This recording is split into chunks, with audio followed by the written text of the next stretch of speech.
It is TIME because it's morning. We're reporting. Are you woke?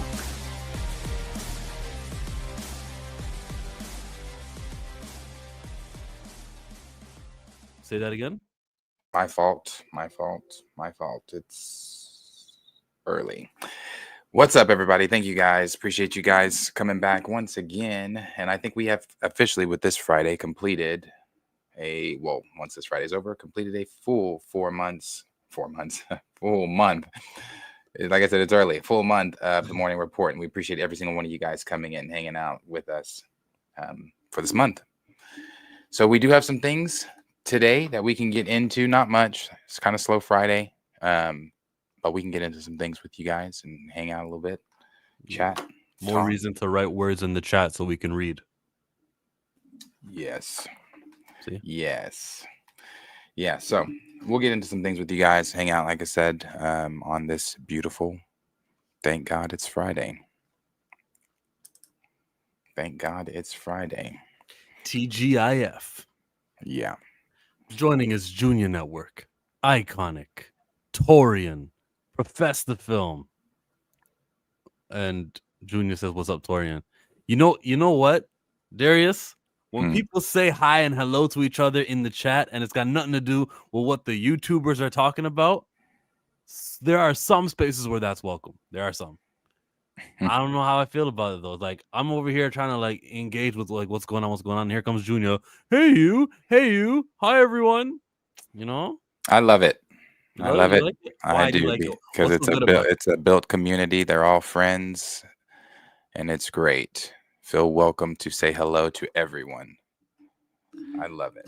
Darius, beware of a heifer named Gladys. Oh God, who's Gladys? Checking in for the morning report, Zazu voice. Oh, the morning report. Who's Gladys? Oh, Gladys. My fault. Yeah, watch out for that bitch named Gladys. It just hit me, Torian. Guys got inside jokes, eh? Anyone else know what he means by Gladys? Is it like Candace? What's Gladys? No, you got to see Weapons to go see to know who Gladys is. Yeah, Weapons is the movie. People are talking about it like it was a thing that everyone was anticipating. I know it had the cast with Josh Brolin. I know it had the cast with Julia Garner, who's like a name now, but I didn't think it was going to be this talked about. How is it performing? Do we know yet? I believe it still has 100% on Rotten Tomatoes, if I'm not wrong. I mean, today after the audience score comes out, we'll see what they give it. Like I said, I didn't really go into detail. I'm still not going to go into detail or any spoilers or anything today, but it is a great movie. It really is. Again, not the horror aspect that I would say to scare me, but that doesn't mean it took away my enjoyment of the movie. I still really, really, really enjoyed this movie. It is a very good movie. Like I said, I think the trailer, because the trailers basically, they really don't show you anything. In the trailers, you have no idea based off the trailer what this film is about. You have no idea based off the trailer the crazy twists and turns that this film takes. The trailer literally only gives you the first 4 minutes of the film outside of that clip that they showed, that they gave that we watched here, where Wong came down on Silver Surfer and choked her out. That's the only thing they've given. Outside of that, the trailer is just where the little girl's voice is saying, one day at 2:17 a.m., all kids got out of their bed, ran out of their front door, walked into the darkness, and never came back. And then she expands on that. But that's literally the trailer. That's it. And so from there, the shit that happens, the twists and turns, I was like, holy shit. And one thing that I can say that I was really, really interested in was their approach on different points of views of the story from different characters' aspects. Very well done. Very, very, very well done. Very good movie. I wouldn't even say that Julia Gardner's the main character. Like, she is, but like, there's so many different aspects to the story. So you're looking at the story through different lenses almost every other scene. And it's great. No, I don't want to say every other scene, but it's great. Good I'm movie. just I just had to check if Weapons was a WB movie or not because they're having a fucking fantastic year. So Final Destination was a WB movie. They finished with 285. Sinners was a WB movie. They finished with 360, I think, 360 million. So if Weapons opens with a Thursday preview record for horror movies, and they opened with 6 million on Thursday, then you're anticipating that this is also going to cross that 300 million mark. It'll perform like Sinners and Final Destination did. It'll keep gone. The final estimates are reported soon today. But that's crazy. That Sinners is like, oh, sorry, that Weapons has that much of a power at the box office. Oh yeah, and Surprised. I it was always on my watch list for the summer. Nah. Um, F1, yes. I didn't see Weapons? F1 was not on mine. It was never on mine. It's still really not on mine. I really don't really know what it's about. But Weapons was always on mine because of the horror. So I was always excited to see Weapons, and it didn't disappoint. It didn't disappoint. I disappointed me on the horror aspect, but not on my enjoyment. Very good film. Tony Robinson. Mwah. Tony. What's Tony, going look, on? look at this picture. Tony was like, all right, I'm gonna set the phone down here. It's gonna face up at me, and I got the hair. Snap, making sure it's a sunny day, right? Or that could be indoor light. That was Tony's thought process. And then we look at Brother Stark, who's here also. What's good? All right, Brother Stark. He had one mission. He couldn't fail the city, and he put on the mask, the cowl. Sorry, the cowl. He put the cowl on, and he got on the phone. Who's he on the phone with? Commissioner Gordon. I'll be right there. Let's go. So where do you want to talk first? Punishers, Soldier Boy spinoff, Two Robins, Brolin, Thanos return. Let's see.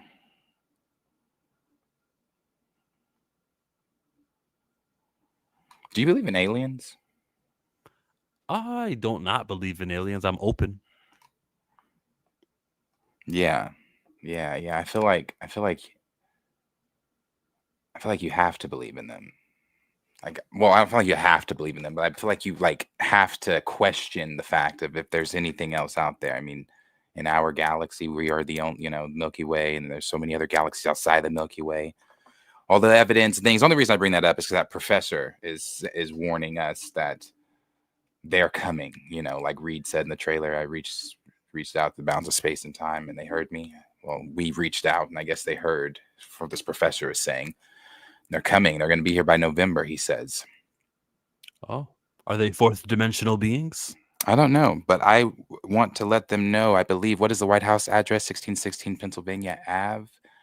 Take us to your leader. Yeah. That do what you want there. But I don't know. He says they're coming in November. What if the aliens are actually orange and they take a likeness to the president and they're like, you know what? You're not so bad. You're one of us. We'll teach you the secrets of space travel. You can use it. He'll weaponize it. He'll come through, take care of Jimmy Kimmel, and all of his enemies are going to be gone then. No one's even going to know how he did it. Yes. You don't want Trump to meet them first. I don't know who. I don't think they're. Do you think that they look like us? Or do you think they're green people?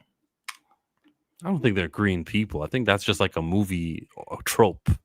Yeah, aliens definitely really. They just discovered a craft flying across Saturn. I saw that. Yeah, they're definitely real. And I also think they look like us. I don't think that they are movie depicted or anything like that. I think they would be human. Also, I also think one of the reasons they don't contact us is because they are so obviously so farly advanced than us. If they are able to travel at the speed that they're able to travel across space, they're clearly way more advanced than we are. Not to mention that deal in 2020 where the pilots, I don't know if he was Marine or Navy or whatever, that was flying over which ocean, I don't even remember that. But on the radar, he was saying, I can't keep up with this thing. I don't know what it is. It was in 2020, but there was so much going on in 2020 that it really got flooded over. he was like, I can't keep up. I don't know what this thing is. He was like, it's flight. It's like it was moving, like not like a, and then it just whisked away. He's like, it's gone. I lost it. And it's like NASA released this, and like it was on the news and things like that. But like again, it got buried in the 2020 blob of news. So I think they don't contact us, just one, because I think they're a lot more advanced than we are, and I think they're like, well, this planet's really stupid. So let's not. I don't think that they're coming to enslave like some do. I think that was the Chinese doing some stuff. Remember with the Chinese weather balloons? And they just wanted to test how sophisticated it is, like NORAD. That was all it was. China with their little devices, maybe even unmanned, but they were definitely flying and zigzagging through the air trying to confuse everybody. Let me see if I can find that one from 2020. That was on. You know what else I'd be interested in these aliens? Their religious beliefs, because that's unknown over here. We're all fighting over it, or at least we know to fight over it, but we talk about it if you're not fighting over it.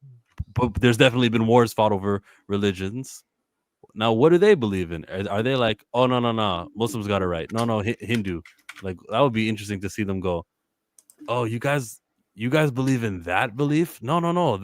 That group is the correct one. And then that group would be like, you see, they came from the stars, bro. This is universal. How you gonna deny it now?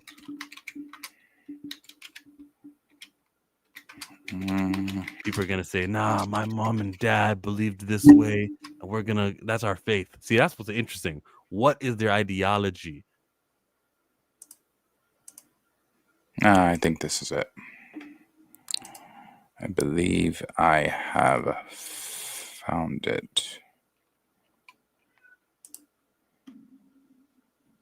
Yes, I have found it. All right, I'm gonna send this to you. Actually, I really don't have to send it to you because you don't have to hear it. Oh no, context of hearing it does help. So this was in 2020. Does it go whoosh? No. It's like a person?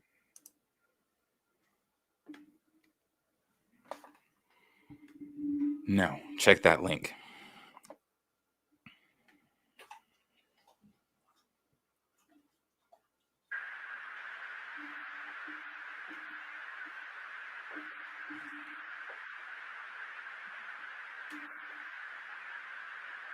Is that water? That's the ocean. Oh, got it! Roger. They're shooting. Did you box moving target? No, I took an auto charge. Oh, okay. Oh my gosh, dude. Wow.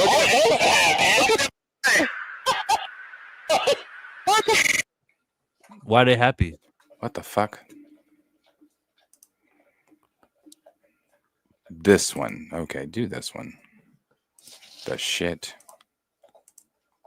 They were happy because they couldn't catch it at first, but they locked onto it. But with a better video, with more context, you'll understand. I thought that was the whole thing. Here it is, though. I know this one's it because it shows that I have watched it in the past. And that's the one. Okay. There's a whole fleet of them. Look on the ASA. My gosh. They're all going against the wind. The wind's 120 knots from the west. Look at that thing, dude. Tony Stark built that in a cave. That's not our LNS, though, is it? It's not. That is an LNS, dude. Well, if there's another thing, it's rotating. It's the monster from Nope.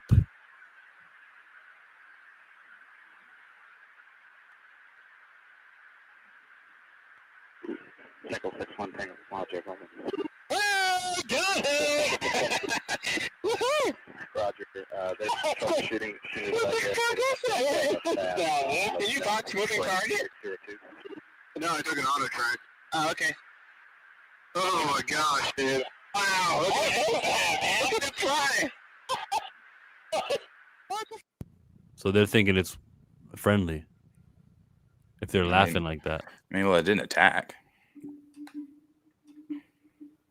They've never attacked in all of the sightings. I mean, that we know of. We don't know what's at Area 51. We don't know what's being, kept from us. I'm a huge conspiracy theorist, especially when it comes to aliens and those rabbit holes. So I could go on and on and on. But yeah, we don't know what's being kept from us. I do believe that they are real. Just like I believe that there's a cure for cancer and all those other things. And you can convert plastic into gasoline, like that kid who's inventing it that Marcus and Josh were talking about. The black guy? Yeah. That supposedly went missing, but then he said, I'm fine. That guy. Yeah. I think there's someone told me this, that the term conspiracy theorist, it was made to like discourage just thinking and questioning the government. So they tried to like make that Luffy like the crazy kind of person the idea of what a conspiracy theorist is, or someone who's not going with the grain. They prop up Alex Jones as being kind of the face of that, and he's basically serving them by, so at the dinner table when you're telling people about what's not really what the news is lying and this and that, you get to be ostracized, that you get to be looked at funny, like you better not be on those Alex Jones tips.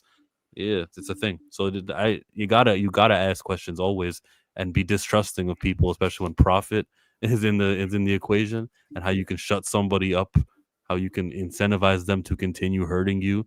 They'll be fine, but they'll get paid. Yep. Conspiracy theorist myself. Question asker. Oh yeah, for sure. For sure.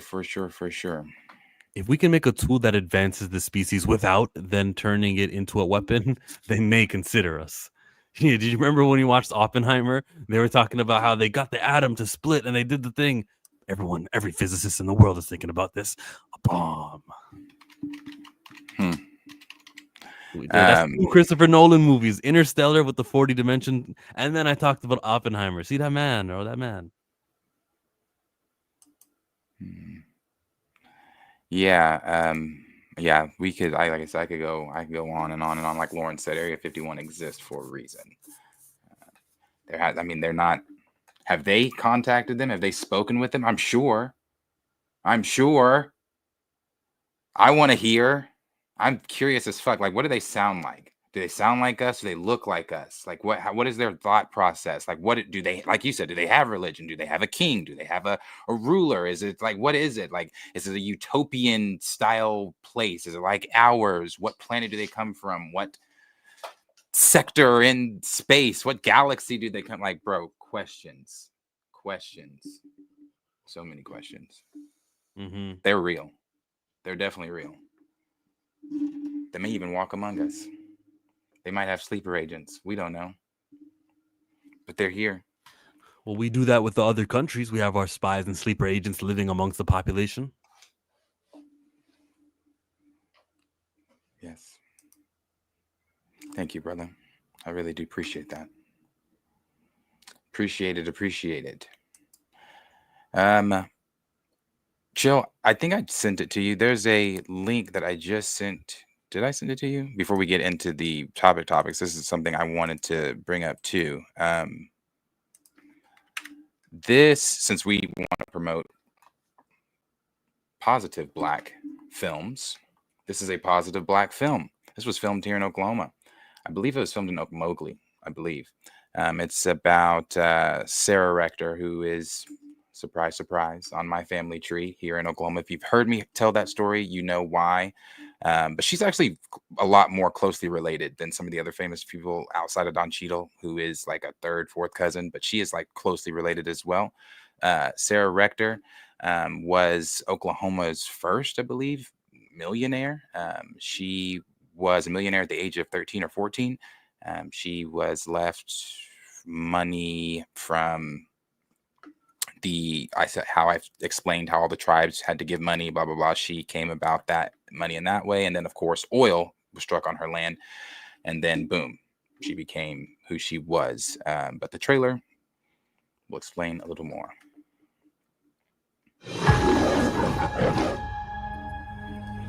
My name's Sarah Rector.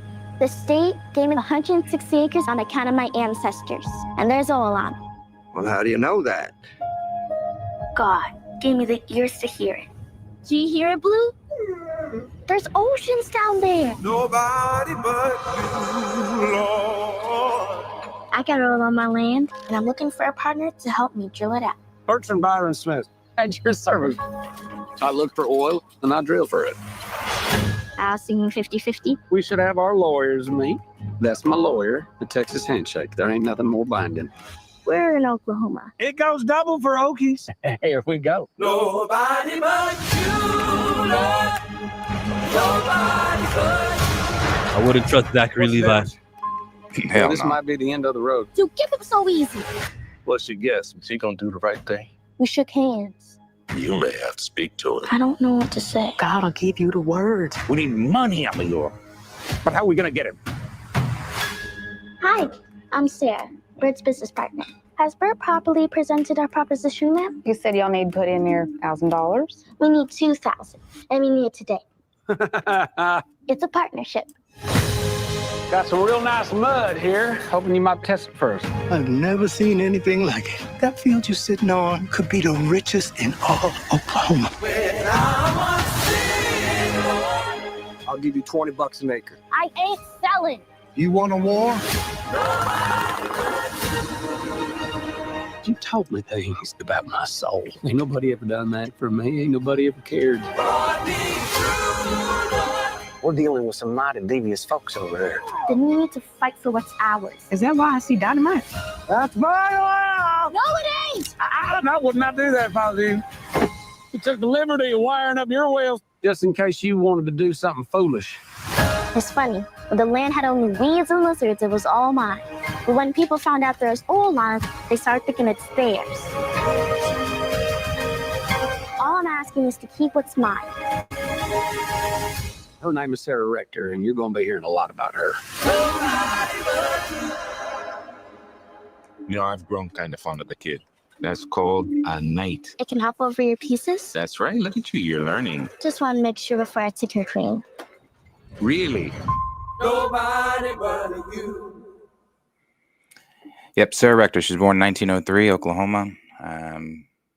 Again, like you heard in the trailer, she was given that land like all of our ancestors here in Oklahoma were given land by the 5 civilized tribes. Once given that land, as you saw, she had oil on that land and became Oklahoma's first Black millionaire. She did lose quite a bit of it during the Depression, but she still was Oklahoma's first Black millionaire and passed a lot of that on to her family. So, yeah. Like I said, she's on the Oklahoma History. She's in the Oklahoma History Museum, and I think that it's not just Sarah that they could do films like that from here with stories like that. They could do many stories off of some of the other notable, I guess you could call them famous Black folk in Oklahoma's history, but Sarah's one of them. So not a big film, I don't believe. I think it's on Amazon, but it was filmed here. They're releasing it. We wanted to talk about Black positive films. There's one. I think it is Amazon. It's MGM, right? They own that? Yes. It says down there, an Amazon company. So does it? Sorry, I wasn't sharing. MGM, an Amazon company. I think that I was kept waiting for the trailer because like I know this took place years ago, right? I just Googled it. She was born in 1902. So what is she? 1912 in this movie? She's 10 years old here. So that's a long time ago, and I keep waiting for the themes of oppression, and I'm like, no, they're gonna get me. But it doesn't feel like that. It doesn't feel like we're just gonna remind you because your skin is dark, you are less important. And I hate reminders like that. I don't like watching historical movies for that reason. But it doesn't seem. It's more inspirational. It's more like, oh, look how smart she is. Look how I think. While the themes of racism are going to be there, and themes of like dehumanizing is going to be there, it's a palatable. And it didn't overwhelm me. I still. I know you don't want to hear this, Darius, because you're for this movie and everything. I still don't like rewinding in time and spending 2 hours in front of a screen looking at Black people not be treated like regular old people. Like that's still not like that's not the goal. That's not the idea of like this is what I think film should be. Film should be something where you see someone black and no one draws attention to how he's black because that's how normal it is to be that dark skinned. That's like what I'm looking for. But like, is it educational? Yeah. People need to know about Sarah Rector. I didn't know about her until 5 minutes ago. I think it's a net positive overall. But now, like I say with everything, like Tyler Perry, now like Ryan Coogler, now make your pro-black content, which is like happy and uplifting, and doesn't remind me that, well, there was some slave ships that happened, and then there was some slavery that took place. After that, then there was hatred and eugenics and all I this. get what you're saying with that, but that's kind of inherent with us. Like, I don't even in Black Panther, although they don't show those things, it's alluded to that country, that sector of Africa, Wakanda itself, even though it doesn't exist, just escaped it all. But that's still a part of the story. You see what I'm saying? Although we're not loading up on ships, we're not getting beat, we're not getting sold on chopping blocks, it's still in that story, but not in the story. Is that am I making sense with that? Yeah, I know it's in there. It's palatable. It's you're telling the truth. You're living in that world. Yeah. We also don't have to live in that world. Like, so for example, a Star Wars that had nothing to do with the real world, and Buck says that's our story chill. I would say in the last 400 years, but I don't know how you tell.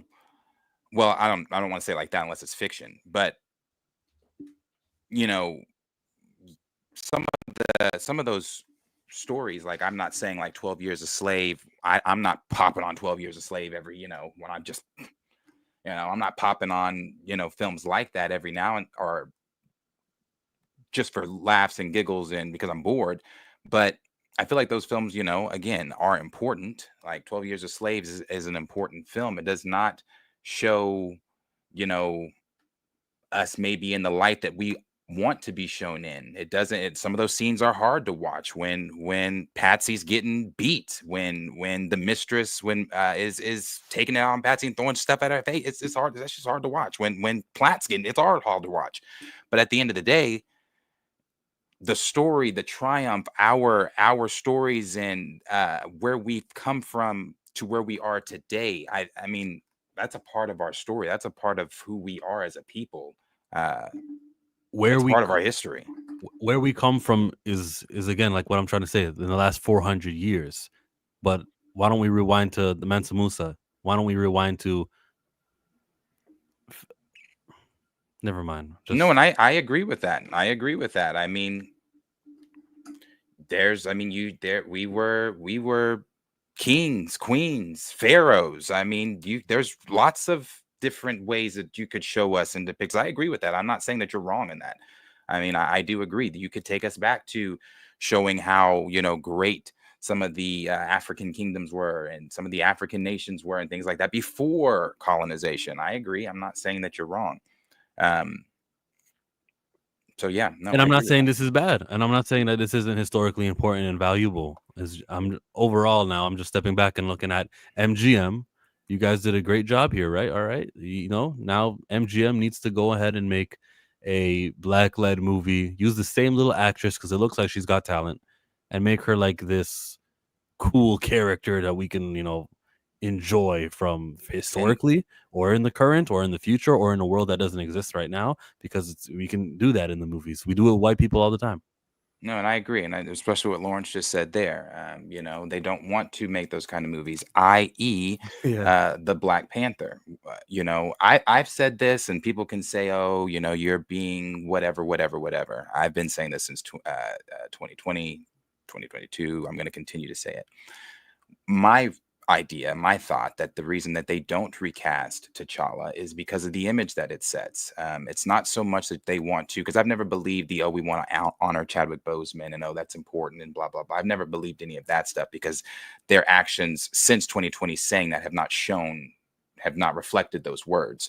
So my thought process, even in 2020, was the image that he gives. I mean, it's positive Black representation. Again, like I mentioned earlier, it's a nation, fictional nation, but a nation uncolonized, where we are kings and queens, and we are the most advanced, technologically advanced nation in Marvel Comics and Marvel period, and got a galactic empire. I mean, he's got PhDs. He's proficient in almost every form of martial arts. I mean, the list goes on and on and on with the greatness of Wakanda, the greatness of that franchise. And when that was shown in 2018, I was like, "Oh shit, that's scary. That's scary. That's they're banding together. They like this. We need to pull it back. Some of our kids are dressing up like him. Yes, my son wants to be Black." Yeah, so it's like that sends the wrong message. So yeah, they don't want to make films like that. It's wrong. It's the wrong message. Yeah, and then I have to see this on my timeline where it shows celebrating how there's multiple Reed Richards and not a single one of these men are being disrespected because Pedro Pascal put on the 4. It is so crazy that we only have the standard applied to bury T'Challa. Yeah, nuts. So it's called Sarah's Oil. Yeah, Sarah's Oil. I don't know when it comes out. It did say at the end of the trailer. It did say, and November 7. Yeah, Sarah's Oil. Zachary Levi surprised me. He was actually one of the good guys in the movie. When I saw him in this, I was surprised. I wish I could show you guys. I wish I could pull this up a little better, but it won't let me. To show my relationship juxtaposed to her, but it won't let me on here. It'll only do it on my phone. But yeah, that's her, real her. She moved to Kansas. I think the house is in Kansas. I think that's where she bought the giant mansion house that she had. I don't think she stayed here. I wouldn't have. Kingsport says, just in time for Thanksgiving. All right. That's the positivity for the morning before we get into the actual stuff that's going on. We could be quick and get into the Christopher Nolan movie. So the Odyssey film has been announced. It's been wrapped. It's filming. All of Peter Parker Spider-Man has been completed, I think, a couple weeks ago, so that he could go do his Spider-Man Brand New Day. But now completely finished. It's in theaters on July 17. Nolan is the one behind it. I believe that's Matt Damon over there, dressed up as one of them Greek mythology characters. He is that's Odysseus, who the Odyssey is about. Odysseus, eh? Odysseus is his name. It's going to be in theaters on July 17th of 2026. And Christopher Nolan is going to make another banger that everyone's going to love and watch and give it awards because he's Nolan. Isn't that crazy? Like, isn't that fun to have just a wild card director? We've had big directors in the past, but nothing like Nolan. Am I glazing? Like, nothing like Nolan. Oh, that's a Nolan film? Let's go see it. Barbie can be out here doing $1 billion, but everyone wants to see the Nolan Oppenheimer film. He has such a good filmography, too. Let me pull it up. He's like what we used to think of Francis Ford Coppola. I like Christopher Nolan a lot. I'm very excited for this film. Like I said, I really like the Odyssey, just the story in general. But they said the other day that he had just completed finishing the Zeus film or the Zeus stuff, and I was like, oh my god, woo, that's gonna be good. And it's like it was Zeus throwing thunderbolts. I'm like, and somebody in the comments was like, I bet you he found a way to use practical thunderbolts. But I'm ready for the Odyssey. I like Christopher Nolan a lot. He's got writer credit for 20 movies, produced 21, directed 19. So then everything he's done basically has been written, produced, and directed. So Oppenheimer, fire. Tenet, I could barely hear it, but I enjoyed it. It was cool. How did you like Tenet?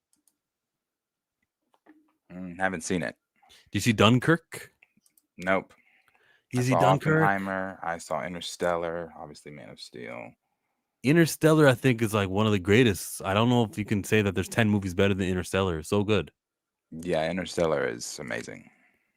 Man of Steel, he produced, or he wrote the story, I guess. Dark Knight Rises, I thought it was great. Inception was cool. The Dark Knight 1, of course. The Prestige, that was the Magicians, right? Good little twist towards the ending. I love everything. Batman Begins, I also thought was good. Oh, he got writer credit for the video game. Funny. What's Memento? I haven't seen that. I've heard of it, but never seen it.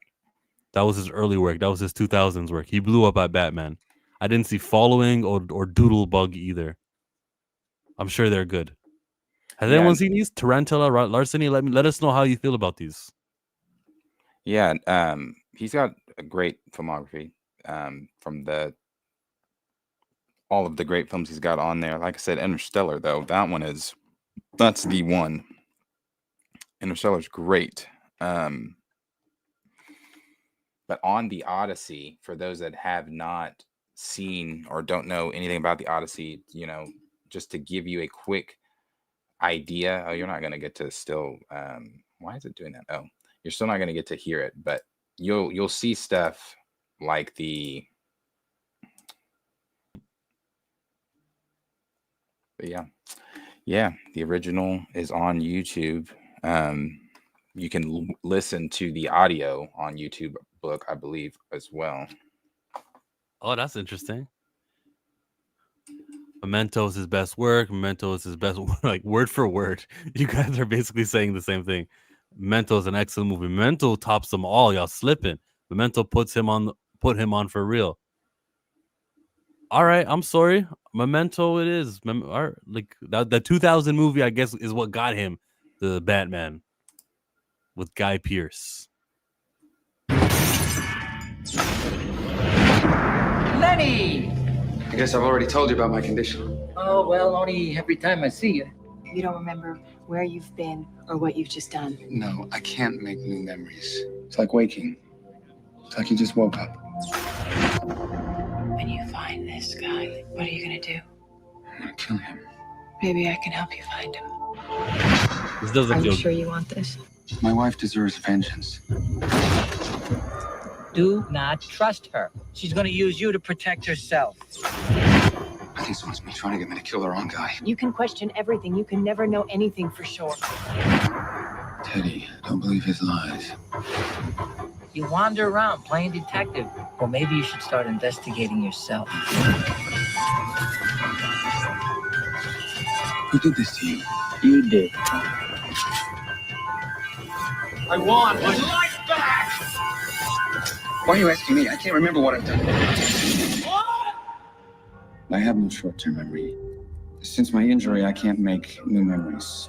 Everything fades. If we talk for too long, I'll forget how we started. The next time I see you, I'm not going to remember this conversation. I don't even know if I've mentioned before.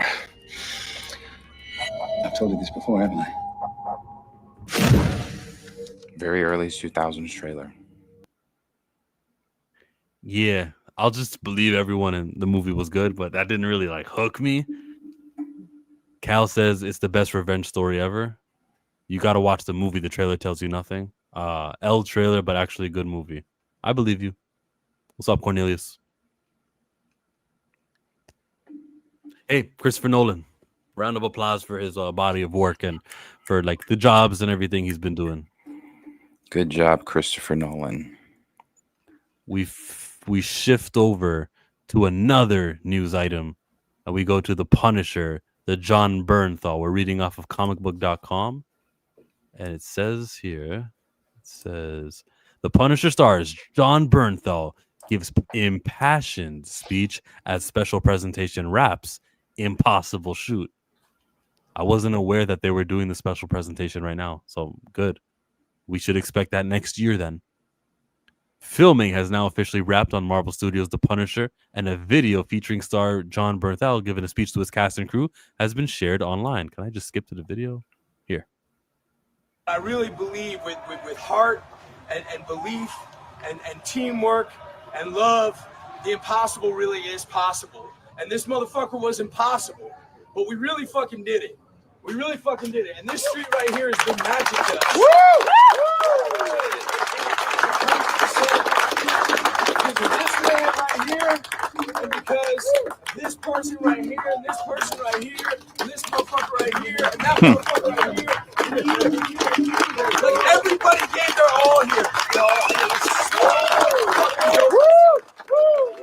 It's honor to our brothers. Honor to our brothers. God bless you guys.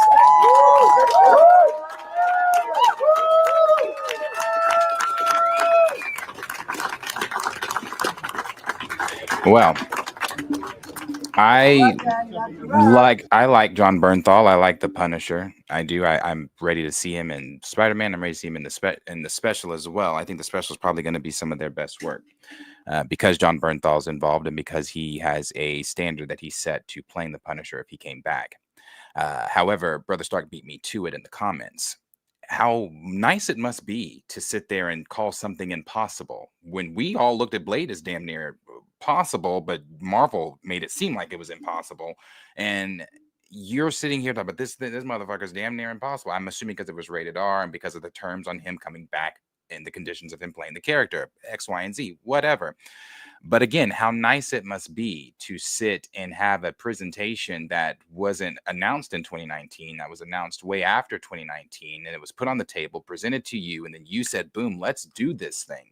Meanwhile, you've got Blade, Mahershala Ali, who's supposed to be playing Blade who saved Marvel, the character of Blade, who saved Marvel from going completely under. And again, you have Kevin Feige who says when Mahershala Ali knocks on your door, you give him Blade. But I guess you just give him Blade and you send him on his way because you definitely don't make Blade. And like they said, we're in no rush to make Blade. Then stop bringing Blade up.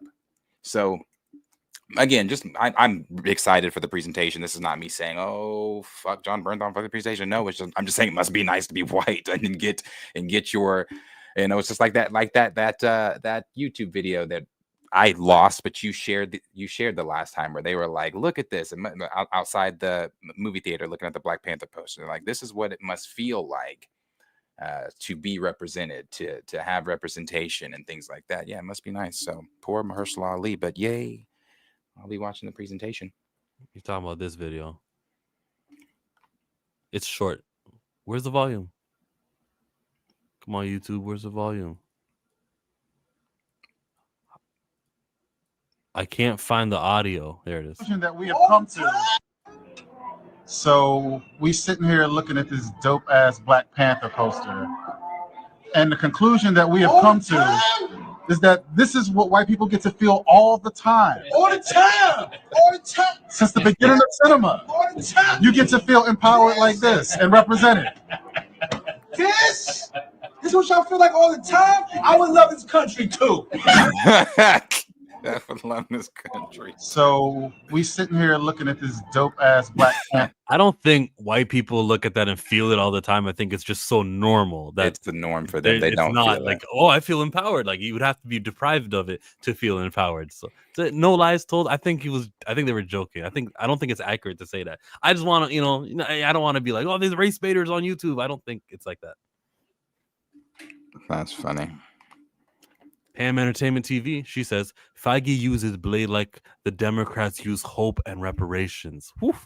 To see how many folks are holding on to the hope of Blade, not the reality of Blade. That's harsh. But true. They do got to stop bringing up Blade. Look, there's 4 movies in 2028, okay? We've kind of conceded one of them is an X-Men, one of them is a Black Panther 3. What else, okay? What else? Because Doctor Strange is rumored to be the 2027 movie that they got in between Secret Wars and Doomsday. Doctor Strange is that movie. What are one of those 4 movies in 2028 going to be, bro? Because I remember we quietly canceled some films, some projects. Yeah. Armor Wars, Blade, Monica Rambeau's series where hopefully they would have called her Photon. Armor Wars. What else? Those are the quietly canceled ones we know about. Yeah. Hello, Perp. The Okoye show. Oh yeah, wasn't there going to be a one of those Midnight Angels things? Mm-hmm, mm-hmm, yeah, quietly canceled. Yeah, it's also quietly canceled. So yeah, but again, that's not me trying to be a Debbie Downer, because as I've said, I think that this special is going to be great. I do think they should release it before. When does this come out? It's finished wrapping now, so they'll do all the CGI and they'll be next year. It'll be ready.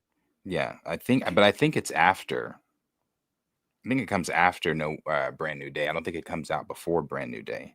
Okay, I doubt that, just because Brand New Day isn't even finished filming, so they would do this first. Let me see, because the Scoopers were talking about it, but yeah, go ahead.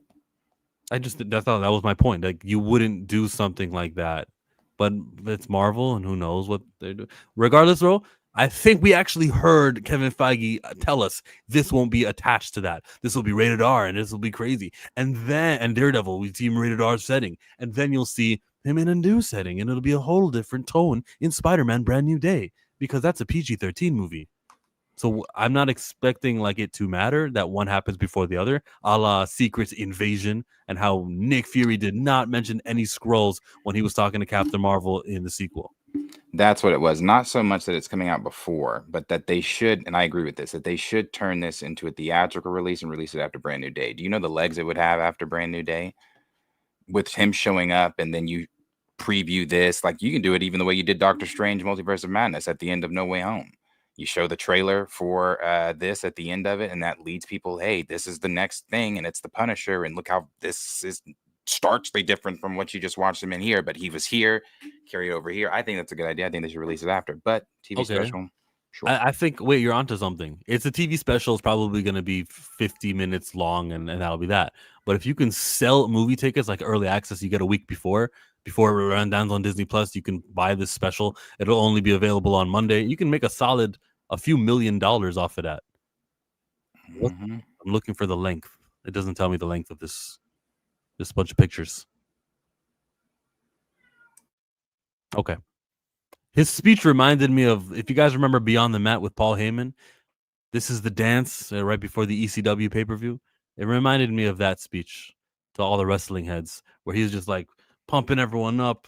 We did it. We achieved it. Thank you. And I hear all movies have sort of that the lead star or the lead director will talk to the crew. What an incredible journey. Couldn't have been done here without him. We got to give hair and makeup their props. Yeah, hair and makeup. Oh, okay, what about you were the heart of the movie? They'll talk to the oldest guy on the cast. Yeah, they do that all the time. They just big each other up. It's a fun little tradition.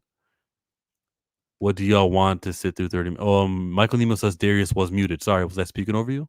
No, I muted myself because Thor won't shut the fuck up. So I had to tell him to shut the fuck up. Yeah, read lips, Michael. He said, shut the fuck up.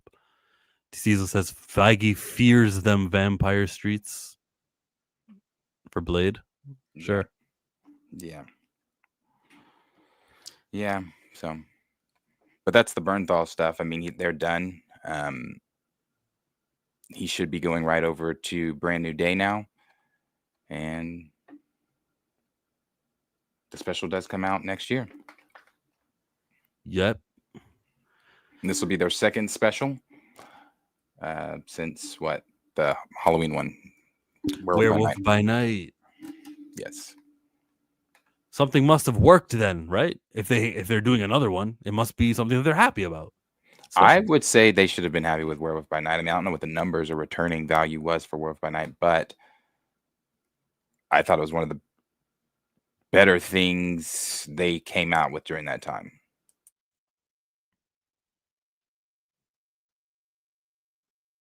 Because you enjoyed the 45-minute thing, the journey? Yeah, it was fun. It was fine. I think, would have liked to have seen him a bit more as Werewolf by Night, but I understand, they had complexities. They had to they cut a lot because the suit was actually, he was in a suit, practical. So, yeah, there was a lot they cut, but I liked what they did show. They cut the color. I thought the minus color, the whole going back to this horror, I thought that was pretty cool too. Especially the scene where he's transforming into the werewolf, where they keep zooming in on Elsa, like that old school horror. That was great. That was great. I had fun. Okay. Next up, Jensen Ackles, The Boys spinoff, gets a massive update ahead of filming. We're reading this off Collider. A brand new lineup of names is preparing to toss on their capes and fly out to the world of The Boys, as the universe's latest offshoot, Vought Rising, announces a fresh batch of talent. With filming set to commence later this month, the project is fortifying its foundation and adding some more names to the title that will see the return of Jensen Ackles, Supernatural, Soldier Boy, and Aya Cash's the franchise, Stormfront. Joining ranks with two of Vought's most legendary heroes will be Jordan Myrie, the Strays, Nicola Passetti, that dirty black bag, Ricky Stefaro from The Bear, and Brian J. Smith, Sense 8. The fresh quartet will join previously announced series regulars Will Hotchman and Elizabeth Posey. Set in the same universe as The Boys, Vought Rising will turn the clock back several decades and follow the very early days of the titular company. Does that excite you? A prequel? Because it's Soldier Boy, I'm interested. Yeah. It's here that we'll meet Soldier Boy and Stormfront as they make their way up the food chain and become household names. Because the backgrounds of both characters have received some storyline time in the flagship series, we already know to expect two incredibly poorly behaved heroes. And in case of Stormfront, one sympathizing, ultra-powerful being. As of right now, character descriptions for the additional cast haven't been announced, but we can't wait to see how they'll fall into the story and what new super soups might be introduced. It'll be a prequel using the same actors, just pretend like they're not old or pretend like they're younger. Hair and makeup, we got you. Yeah, I thought Jensen Ackles was phenomenal as Soldier Boy in what was it, season 3 that he showed up as Soldier Boy, and that shit was hilarious. The scenes with him and Huey when they're both in the car together, hilarious. So yeah, I'd be interested. I'm interested. Now, did I watch Vought? Oof. I watched the episode. I watched the first episode, I think, and I don't believe I watched any of the others. Now, The Boys itself, I do watch. I enjoy The Boys. I've watched every single episode. You mean Gen V? Oh, Gen V. See, I didn't even know the name of the show. There you go. Gen V. I did watch the first episode, but not anything else. Yo, can I tell you my experience with this show? I was at the comic book shop. Hey, you guys got to see, there's a new show, The Boys. There's a new show, The Boys. Dude is telling me, and he was just buying his comics. And he's like, there's this scene where she, I can't say it on YouTube, but she has an experience with her private and then kills him and his head explodes. And I'm like, yeah, that's not for me. And I never got into it. Oh, really? The Boys is hilarious. I think it's just so damn funny. I hear so much Homelander references. I didn't even know the music of the violin. Like, that's a cultural event. If I get into The Boys, you know what I'll do? I'll do what I do with Invincible. I'll just catch season 5. Yeah, I wouldn't do that. But no, it's great. Like that season 1 when him and Maeve can't save the plane. Oh my god, it's just so funny. Homelander in season 1, they do a very good job of making you actually fear him as the audience, because when he's in scenes, he's literally intimidating because you don't know what the fuck he's going to do. Is he gonna kill somebody? Is he going to snap or whatever? So you just don't know. So and it doesn't stop in any of the other seasons. I feel like every time he shows up on screen, it's an intimidating factor. So they do a very good job with that. And of course the humor, of course the other stuff that goes with The Boys, but Boys is good. Yeah, I'll do violence. It was just a weird combination of the Human Anatomy violence for me. From what I was, well, then you definitely wouldn't like the opening. I believe it's still season 3, you definitely wouldn't like the opening of that one then, because that opening is insane. It is insane. There's been a lot of controversy too about Homelander, and hearing about how Homelander himself is representative of real life people, and they changed him in season 4, and real life people got mad, and like they spoke out and they said, no, we were doing the insurrection, you know, when people came on the Capitol, we were like envisioning that for our villain, and that's why no one should be able to relate to him. Homelander is a controversial figure, and the actor is pretty controversial too, Anthony Starr. Yeah, well, Anthony Starr also said none of you should be relating to Homelander. Good. So yeah, I mean, it's funny that I've seen those conversations before. Funny that people are relating to him. Not funny, but funny that yeah, there are people out there that are like that. But yeah, it's controversial. Is there a good guy hero on the show so we can see the contrast? Is there a guy like, oh, let me do the right thing. You heroes are bad. Who is Starlight? There's good heroes. There's Starlight. Huey's not an actual hero, but I guess you could say Huey. What other good heroes are out there? And they depict Starlight like he's the good guy. They don't go, oh, here comes this guy. Like, we actually, as the audience, cheer for Starlight. We cheer for her, yes. Her. Yes. Well, I guess in the first season, yeah. I mean, she's gotten kind of annoying, but yeah. Uh-oh. I don't want to hear that she's got annoying. We got to save the kids. Nah, here she comes again with the children. Yeah, but see, they do. Yeah, you have to understand, with this hero world, as you've seen, it's more realistic. So I guess they save people sometimes, but there's a lot of time where it's real, because it's like if superheroes were real. And so it's like the plane scene with Maeve, when Maeve was telling Homelander, the plane's going out, we have to save all these people, there's kids on here. He's like, what do you want me to do, Maeve? Fly up all them down individually, come back? He's like, I wouldn't even make it in time. She's like, no, stop the plane. He's like, physically that won't work, blah blah blah blah blah. And so they were like, save us. And he turned his eye, he said, say the fuck back. He said, that shit is so funny. It's funny because the little kids are like, please save us. And then he asked Maeve, you want to die with them or you want to come with me? So it's like it's real. It's like, yeah, so I guess they save people sometimes, but it's like real life situations. If superheroes were real, they obviously wouldn't be able to save everyone. Gotcha. Look, I'll give it a view one of these days. It's on the list. And I got a shorter list than you. I've seen Talladega Nights. Yeah, I haven't seen a lot. Starlight's probably the only one you can call a hero. I was going to say, I'm pretty sure it stops at Starlight. And there's a lot of heroes in the world, but it stops at Starlight. They shoot Gen V and the boys in Canada. I thought you loved supporting your homeland. Yeah, I'm being a bad Canadian. Ugh. That airplane scene was terrifying because when they zoomed out, you saw people jumping out of the plane. Darius Sack's scene was fun. Yeah. I want to... what do you say? Yeah, it's hilarious. I want to show it, but I believe we would get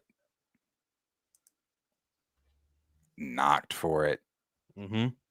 And it's 5 minutes anyway. So, but it's funny, bro. When they are trying to go with him, and he's show it with the sound off and just pause on this frame that you want me, and then talk over it. You can always do that. Hold on, let me see. I think they have a. Yes, Star Wars Theory does that all the time. You know what I am catching up on rewatching? I've been meaning to tell you, Legend of Korra, and I've completed season 3 of Legend of Korra, and I appreciate you because I remember I was brainstorming who could that airbender be in Seven Havens in that image. Remember that image that Seven Havens had? Mm-hmm. There was a new avatar with the peg leg, and then there was an airbender behind her, and I'm like, yo, who could that be? Because the only airbenders who exist are Boomy's family line, and it could be because Kaya, she's a waterbender, but then we've got Tenzin, and then there's anyways, I was doing the math. There are more airbenders in the world of Avatar now after watching season 3 of Legend of Korra, and I want to know how it went. How many others adapted, did the forehead tattoo going all the way down? How many other went bald? How many of them are like air nomads? The northern air temple, is it restored? I'm very interested in how they do that. But yeah, Legend of Korra is great. Season 3, right up there with any of the other Avatar seasons from Aang. Found it? Yes. You won't be able to hear it, but he's telling them to stay back because he's like, stay back or I'll laser the fuck out of all of you. Uh-huh. This shit is so funny. It's so funny because they're supposed, and who's Maeve supposed to be? Maeve's supposed to be like Wonder Woman. Obviously, he's supposed to be like Superman. There's Soldier Boy supposed to be like Captain America. What's her name? That's supposed to be like Scarlet Witch that they killed in like season 1, I think. Yeah, they're all based off of actual DC and Marvel characters. And they avoided lawsuits. Yeah, this shit's funny. Great show. When does the next season come out? When's that season 5? Aren't they done with that? Because the way the final season, way the season 4 ended. Yeah, we'll see what happens. A-Train is the Flash. Tech Boy is Batman. Yeah, A-Train is the Flash. Thank you. The scenes with A-Train and Homelander are hilarious too. Because Homelander, he obviously Superman, leader of the team, but he bullies all of them. He's like mean to every single one, especially A-Train. And the Deep. The Deep is Aquaman, who fucks an octopus. And she watches while he fucks people, and she gets jealous. It's funny. It's funny shit. It is funny shit. Mother's Milk is another character, funny as hell. The Hero-gasm is a scene where the heroes meet for an annual gigantic orgasm. Very funny. There's a guy like Ant-Man who shrinks, but he's gay, and that's the opening scene. So I'll go ahead and tell you. That's the opening scene, I believe, of season 2, maybe season 3. He shrinks, goes inside of his BF's, and then accidentally sneezes and goes back giant size and blows up his boy. It's so I'm skipping straight to season 3. Can't wait. So funny. Because when I first saw it, I was like, what the fuck? But like, he was in love with the person who he accidentally killed? Yeah, I think they were like doing cocaine or something while hooking up. And oh, so they were doing that like, oh, you would enjoy this. Like he knew that that's where his lover was. Oh yeah, he knew. He definitely knew. It's a wild, funny show. Yeah. So her on the scene you described is just one of many. Yeah, just one of many. Yeah, he goes up inside his ding dong and is his ding dong in the front or in the back? What's the front? Oh, I thought it was the back. No, okay. No. He went into the front. And he's like, tickle, tickle, tickle. Achoo. It's wild. It's wild. Like, but that's like that's not what DC and Marvel are giving us. So you got to give them that. I mean, but you have to think. I mean, if in that DC Marvel world, they're doing stuff like that. Not like, obviously not writing it on paper like the boys, but you don't Reed Richards is expanding. There's a reason. Yeah. You don't think Scott is using the Pimtech particles on a late night? For sure.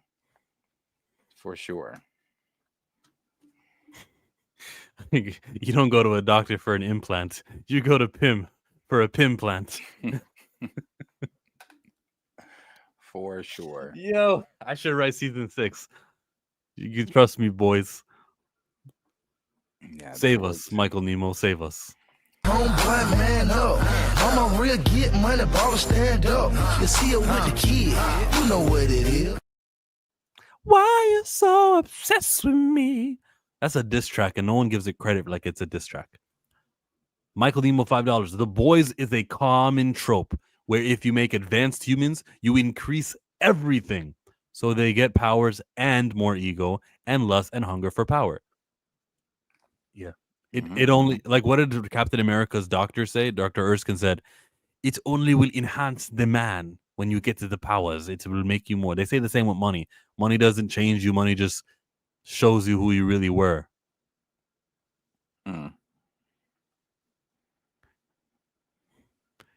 We can all lie and say, well, if I had those powers, all I would do is stay at an airport and make sure every plane lands on, like, if I had this power, if I had speed, I would, that we would need no more mail service anymore. I would do all the mail. Like, all right.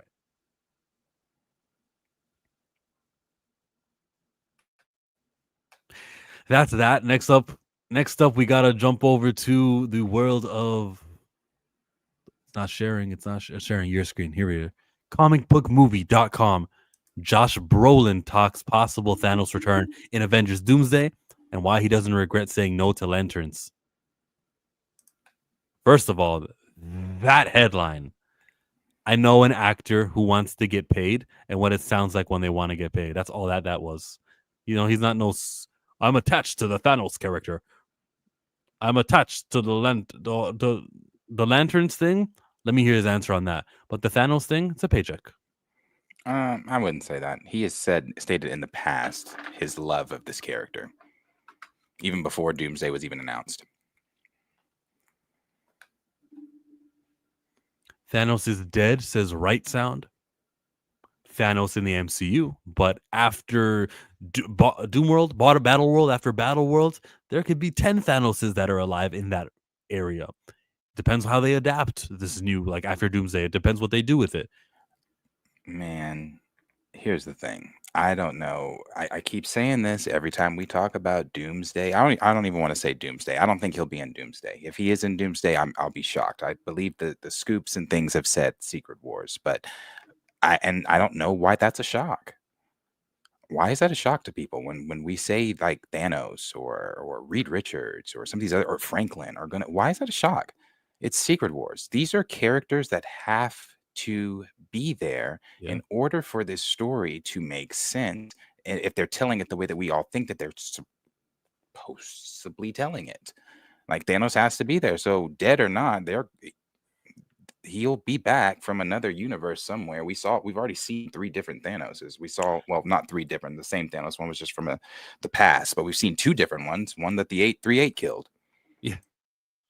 Doctor Strange's movie. Hey, that would be a cool. Remember how we were talking about the script leaked? Spoilers, everyone, or potential spoilers.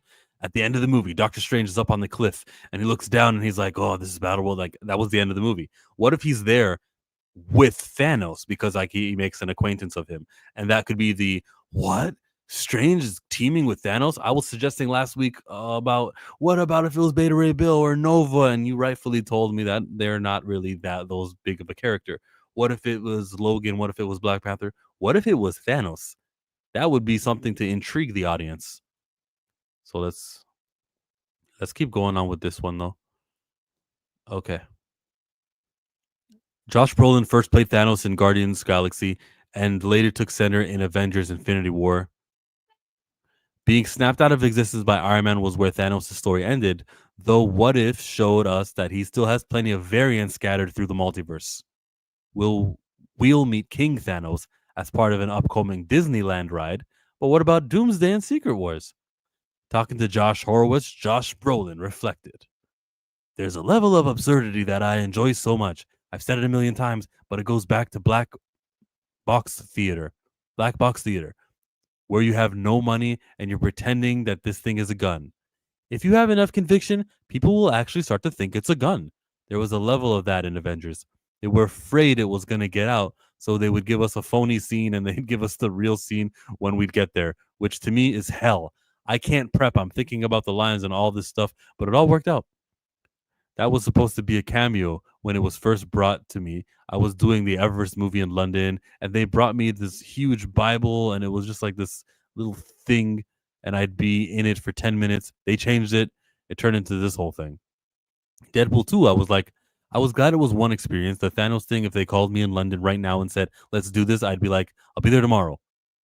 I talk to Downey probably 4 to 6 times a year. I talk to Russo probably 4 or 6 times a week. I talk to Joe a lot. I love both of them. He's in this movie. You talk to someone 4 times a week, sharing his take on what the Russo brothers are bringing to the table with Doomsday and Secret Wars. The actor said, "Of course they're going to come up with something fun. Who knows?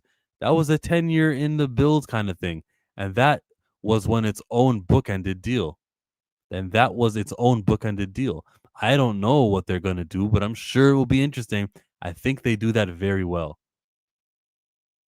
Laughs. James Cameron, I heard Green Lantern. I know it's Kyle Chandler and Paula Patton, who I did a pilot with. I'm sure excited to see it. I can't wait to see it. I love Kyle Chandler. I think he's solid. He's fantastic. Yeah, no, and again, the scoopers and things, if we're to believe these rumors, have said Thanos is there. Again, as I said before, he just has to be. I don't see how you don't have him. And and Alex is also confirmed. Now, these are, again, grain of salt. I'm just going off of track records here from these scoopers. Alex has been notoriously right in the past, so is my time and Daniel. Alex has stated that the scene is supposed to happen of Doom and Thanos. So, again, it's going to be a lot of fan service in Doomsday and Secret Wars. I don't really know exactly the story for Doomsday other than that's Doctor Doom's story, but Secret Wars, I'm assuming, would be somewhat close as they can, maybe, as with how botched the story is thus far, to the actual Secret Wars. And if that is, they're going to give those fan servicey moments. Even in Infinity War, when Thanos puts Iron Man over his head in comics, he rips him apart, but it's a fan servicey moment, but they just didn't do the rip apart. So we're likely still going to get some fan servicey moments, but these are characters. Again, I'm like, people are shocked when Thanos says he's going to be there. Characters that have to be there. Yeah. Sorry, I'm really not that interested in this one, but yeah, absolutely. Josh Brolin is going to be secretive. You know what stood out to me? Where he just said that he would get fake scripts and he would get fake scenes, and they would waste these actors' times doing something that everyone knows good and well that this won't be in the movie. That's irritating to me. I think we got to be able to trust our actors who are on set and not have them spend a whole day performing for some scene that's never actually going to come to fruition. I'm mad for them, but I also have to understand secrecy and where that Infinity War and Endgame period and how I loved and appreciated the secrecy, because I got in there fresh, no spoilers. So it's a give and take. It's a give and take, bro. Doctor Strange got his whole script. Tom Holland didn't get his whole script. He got lies and holes, and Doctor Strange knew what was going on the whole time. So they respected Benedict Cumberbatch with that. Is Thanos going to say, "Why do you look like Stark"? Maybe. You're muted. So I hope not. That he doesn't say that? Well, no, yeah, I hope not. Because we also don't, well, I don't know. We don't know what this Thanos' interactions were with that Tony in that universe, because it can't be our Thanos that they killed. So, did Tony even have we don't even know that the Thanos in 838 interacted with Tony, because Tony wasn't there when the Illuminati killed him. But we know Tony exists in that universe due to the Ultron bonds. And I was watching Far From Home. They do have a thing with 8-3. Mysterio, although he was from 833. 833, 838, 82. What's the Fantastic Four's? 828, I think. 828. 828. I'm confused now. 833, 828. And what's fucking multiverse? 838. 838 was there. 838, 828, 833. Okay, 616. And they also called this again 616. Now, if you were in charge, wouldn't you make the Fantastic Four universe start with the number fucking 4? The 444 universe. Oh, that's funny. I get why he did that. Yeah, that's funny. And they said, yeah, the 828 Jack Kirby's birthday. That is true. They put that. I don't care. Nope. Gay, look, listen. We could have honored Jack Kirby a different way. I don't want to hear it. Well, that's his birthday. That's why we chose it. Bro, if 828 sounds just like 838 and Superfan over here has trouble figuring it out, you did the wrong number. God.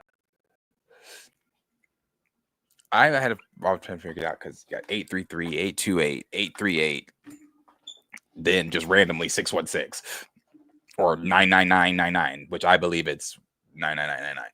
Comics has to be 616 because it's where everything's right. Yeah.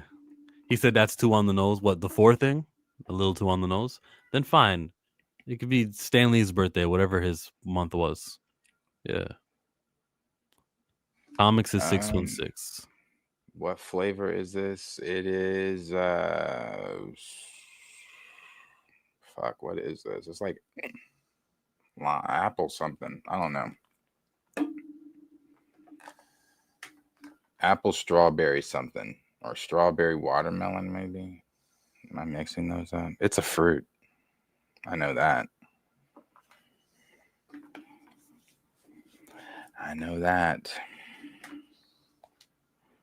Do you know how much it costs for a root canal? It's free. Oh, America, right? Oh, you fucking bitch. It is free for you. Oh, you fucking bitch. $4,000. That's crazy. Oh, it is free for you. Oh, you lucky son of a bitch. I can't wait for a cavity. Just go inside. Damn. Hey, Darius, I got a root canal.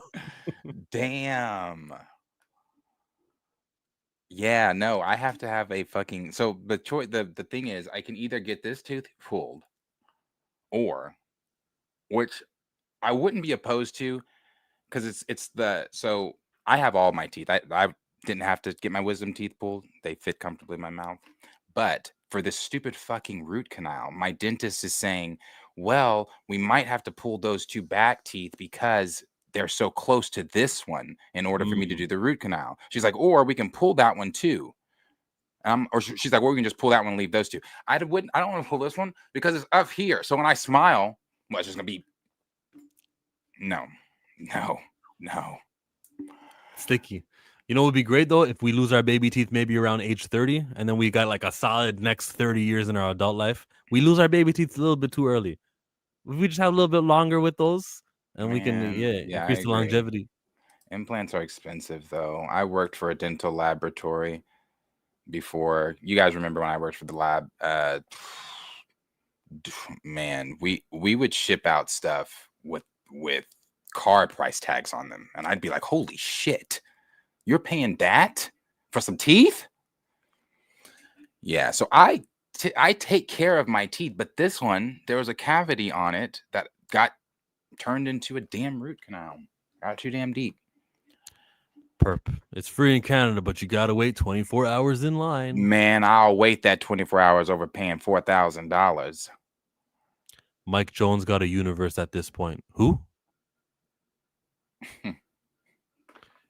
Healthcare in America is a scam. Go overseas. It's cheaper just to remove it. It is cheaper just to remove it, but brother, my teeth?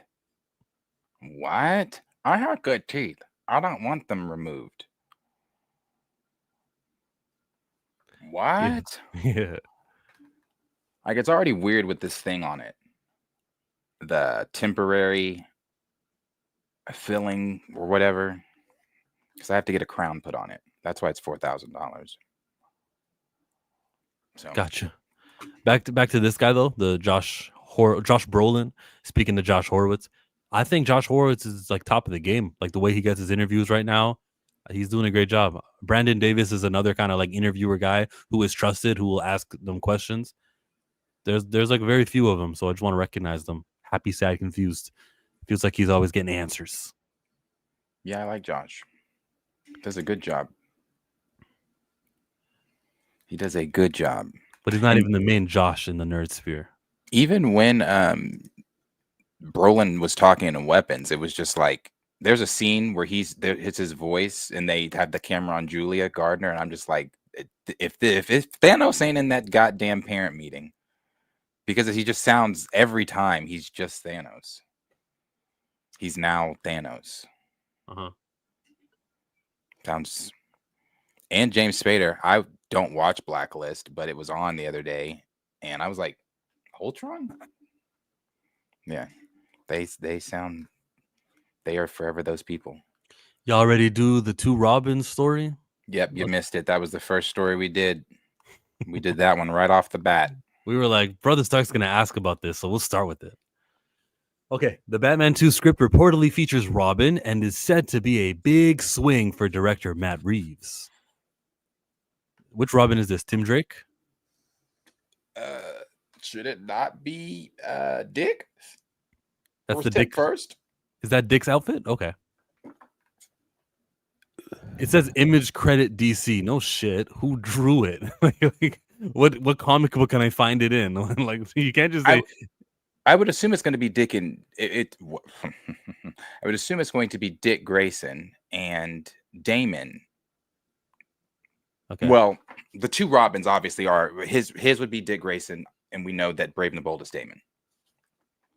So those are the 2 Robins. A new report suggests that Batman 2 will bring an iconic character into Matt Reeves' version of Gotham. Per the Insider, the script for the long-awaited sequel features Cape Crusader's sidekick, Robin. According to sources, the script is also being described as a big swing and worth the wait. Plus, the movie will reportedly finally start filming in spring 2026 ahead of its fall 2027 release. Robin's big screen history is not quite as prolific as Batman's. He was played by Chris O'Donnell in Joel Schumacher's Batman Forever and Batman Robin. And a version of the character was played by Joseph. Oh, that was not Robin. Remember that at the end of Christopher Nolan's Dark Knight? He was like, why don't you go by your middle name, Robin? That wasn't Robin. Yeah, everybody. Yeah. I didn't hate it. I didn't hate it, but like that was not Robin. Come on. I didn't hate it because of the theories people had. Like, oh, what could this lead to? You know, and I kind of wanted it too. I wanted it in Nolan's universe, but yeah. Chill with the Dentaflex. Sheet is like 5 minutes behind on the stream. No, I am not. I have had a friend. No, I am not. I have had a friend that had to get dental work, cost $20,000 a year, and $5,000 in Colombia with flight and 2-night stay. And you go to Colombia for that. Never been out of the country outside of Mexico. Robert Pattinson's confirmed to reprise his role as Bruce Wayne, and Andy Serkis and Jeffrey Wright are expected to return as Alfred Pennyworth and race swap Jim Gordon. Matt Reeves is back in the director's chair and co-wrote the script with Mattson Tomlin. The Batman 2 arrives in theaters October 2027. In the meantime, check out our guide, all the upcoming blah, blah, blah, blah, blah. Okay. So that was the article talking about a Robin, a rumor from the Insider. It's going to be a big swing and worth the wait. Sure. Do you trust Jeff Snyder? Well, I do with some of his scoops. I think Jeff's not been wrong on some of the things he said. He was the one that said, first that Marvel was looking at recasting Black Panther. Then came the slew of other scoopers that followed along with, I think was the actual report that they were or something like that or whatever. Whatever. Do you trust his opinion that this is going to be a big swing? It'll be worth the wait. I don't know if I trust that. Oh, I don't know. I don't know if I trust that. I don't know if I trust that. That Jeff, because Jeff goes on. Jeff reports, but as we all know, Jeff doesn't know comics like that. He doesn't really know the stuff. He just knows these people through pop culture and the movies he's seen and stuff like that. So I don't know if it'd be worth the wait or if I can accept his opinion on that. My issue with this whole thing is not so much that there's a Robin in Batman 2. It's the fact that we are doing 2 Robins. We're going to be having Brave and the Bold. And this is why I'm continuing to say, and mark my words, I've said this on other streams we've done. I'm going to continue to say it. I don't think the mountain moves for James. I think the mountain comes to James. And I think that he is going to end up joining the DCU. I'm telling you, it just doesn't make sense. You're going to have 2 Robins and 2 Batmans running around out there and having fans like, okay, because fans are already confused with Marvel stuff. And you said that you want to be different from that. You want to have everything be, simple, easy, accessible, watchable, not have people confused, no homework, no none of that. You're telling me you put a Batman film out and then what are you going to do? Wait, what they say, the theory was, I think, wait a couple months or wait a year or so for Batman to had its theatrical run, then you do Brave and the Bold. That's pretty crazy. That's pretty crazy. Why I don't understand doing that. So I don't think they're doing any of that. I think right now this is all just talk from James, because we've seen James talking already. He talks all the time. He's out there saying, I've said it once before, I'm going to say it again. Matt Reeves is doing his own thing. We're doing this. We're doing that, blah, blah, blah. But we've not heard anything else about Brave and the Bold. Who's writing Brave and the Bold? They supposedly have a Batman, which is the one dude. Nothing's official from James, but James followed him on Twitter, then unfollowed him, or Instagram, or whichever fucking one it was. Yeah. I don't know. I just don't think there's going to be two Batman. I don't. And I think you don't, obviously you don't piss in Matt Reeves' sandbox. So you're kind of pissing in a sandbox, but I'm saying piss in a sandbox by completely shelving his shit and saying, no more of it. We're just going to go with my Batman. So you compromise. You still get to direct. You still get to do that, but, it's in this universe. I don't see it being two Batman. I don't see there being two Batman. I don't see there being two Robin. It's crazy.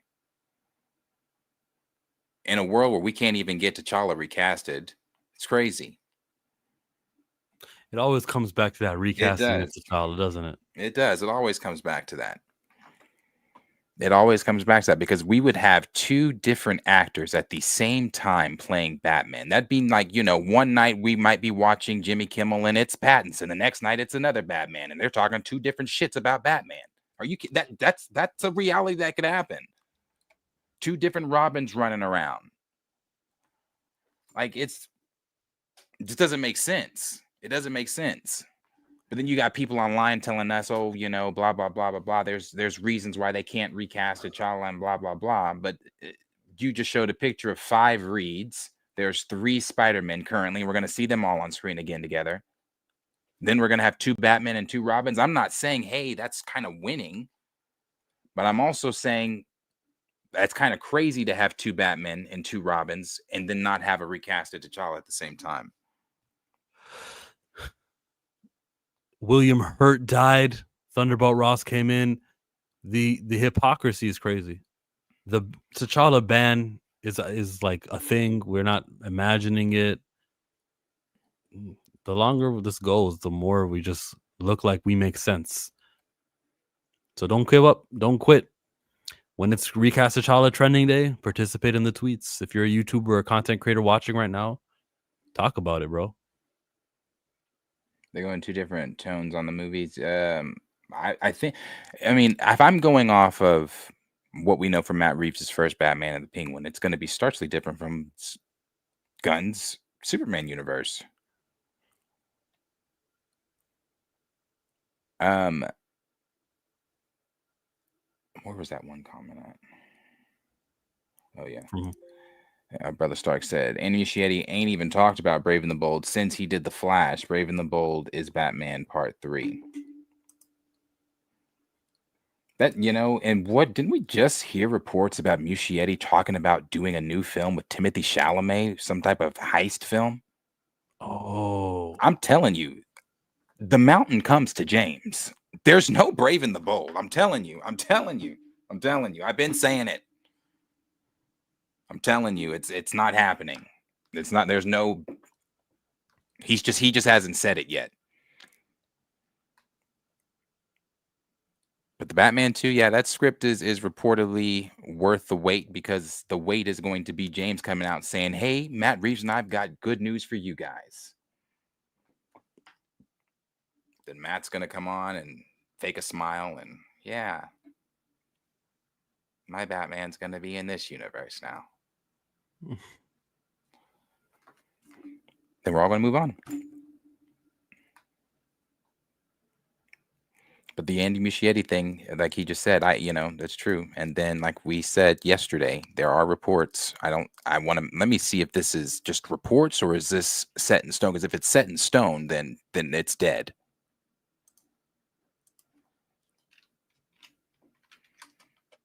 Let me see. You know, we talked James Cameron earlier with Josh Brolin, and I'm gonna show that.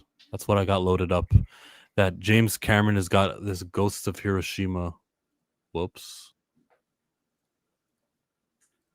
Thing. I'll load that up. But you're ready? Hold on. Rather than even having an argument, I want to show you what it was like. You're a witness to history. There's going to be an atomic bomb being depicted in a movie, and he doesn't want to have to, which side was right, ration. I don't think that's right. I think you do have to explain that killing all those people was the wrong thing to do, and not be like, well, I don't want to pick a side here. It's a lot of death. Do you think like, okay, America's justified, they had to do what they had to do? Because they were just like killing people who were minding their own business. It was morning, a bomb dropped from the sky, and they died. Like they were gonna walk their dog, they were gonna do normal people things.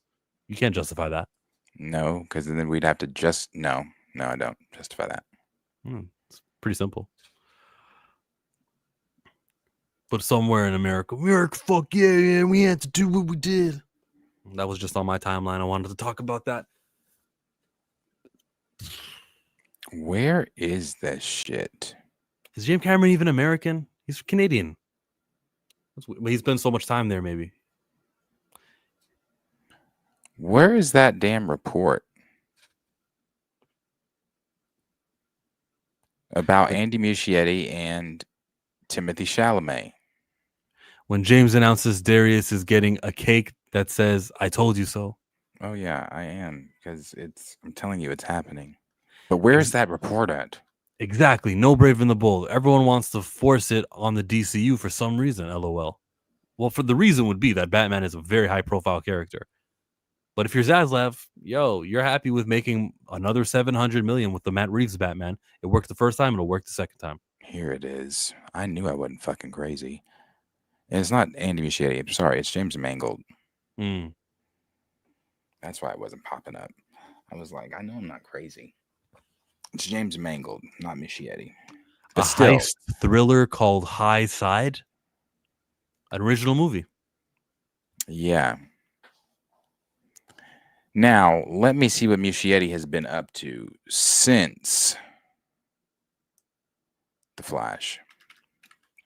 It says that the studios were both bidding for it. Paramount Pictures won.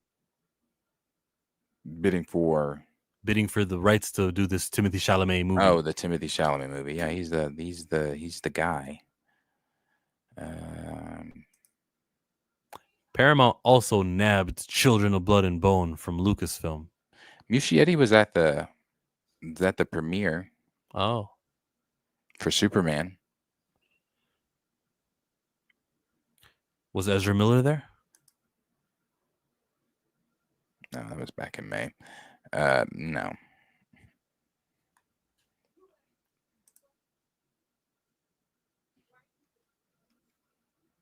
Oh, he's currently doing it. Is he doing Welcome to Derry right now? The trailer for that came out yesterday. Okay, so then yes, that's what he's current. No, this is back in May. Oh, I'm wrong. The trailer did not come out just yesterday. So yeah, he's doing that then. But it doesn't mean you can't do Brave and the Bold, but that's what he's been doing. It looks like. So I still say the mountain moves to James. And I'm going to sit back and wait for that to happen. I don't see it happening the other way. Muschietti's doing Attack on Titan movie, Dracula, Welcome to Derry, and 8 other projects on IMDb. It does not say Brave and the Bold. It reminds me of when they told us Ryan Johnson is going to be doing such and such. It's not happening. We got super chats though. Super. With the fresh type of flow. Wrist icicle, ride deck bicycle. Come true, yeah. I am Too Fly Cam. $2 super chat says that those bombs were for the Soviets, not Japan. If you know, you know. It did come, or it doesn't come up here, but no, yeah. History, America. Good guys. No, it doesn't come up on his IMDb. How interesting. How interesting. You got his IMDb up right now? Mm-hmm. Look at all of that. Yeah, this is Rian Johnson with Star Wars. Oh, he's too busy with The Onion, with The Glass, with The Mass. He can't. Where was Attack on Titan? I just saw it. Where'd it go? Here comes Perp with comments. Attack on Titan, so good. Where'd it go? It was just there. All credit, right? Yeah. There it is. There it is. Director in development. Shoot. If anime can happen on the big screen like this and the Naruto movie, if One Piece succeeded on Netflix, let's see them do a second season. But I think anime is it. Anime is like the next kind of like they've given a look at the second season for One Piece. Did they give a trailer? I don't know if they gave a trailer. They might flag us for it. Netflix does that. They copyright claim you, and then sometimes they do more than that. South Park destroyed Goofy for the second episode.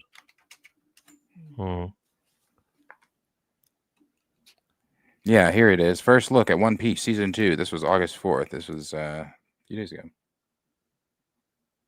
Just your first look. Just good for them. Zoro. They're all coming back. That's Monkey D. Luffy. Okay. I don't know anything about it. Other than that he is like the Mr. Fantastic or something. He stretches. Because he ate a fruit. Yeah. Yeah. Yeah. I don't know anything about it, but I know people love One Piece. Big Mom. I know things. The Grand Line. I don't know if I've heard that one. The Grand Line is the place where you sail. To the west. Yeah. Yeah, I know things. Some things. One Piece. Don't think you do. So and me are through. Dun, dun, dun, dun. At first we started off with what are the words? At first we started off real cool. Taking me places I ain't never been.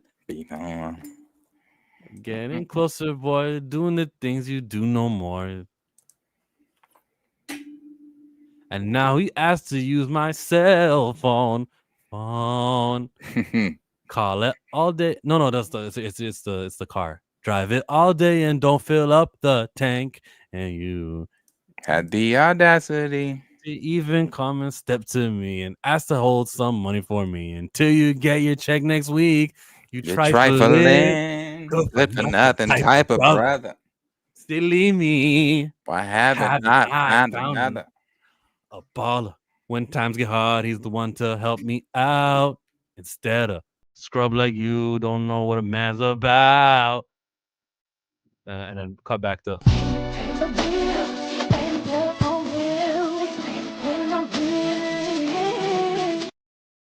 Michael Nemo with the $5 with the $2. Wait, is it 2 or 5? I thought it was 5. My bad. He says, "Why cancel CW Superman if they have 2 bats?" Yeah, that's a good example right there. CW had these multiple characters. They had a Mr. Terrific with the T on his face, and it didn't stop Mr. Terrific over here. It didn't. They had Arrow and Flash. Wild Flash was Ezra Miller. Who else repeated? Superman. Who else repeated? Just think of the crossover episodes. They had repeat. It's not a problem. It's not a problem. Thank you, Michael. Yeah, just call it the hypocrisy. Keep doing it. It's gonna wear thin. Some people are gonna say, "Oh, all you guys ever do is talk about this thing," and it's well, why do we still have ammunition? Why are they providing more reasons to call them out? Another super chat.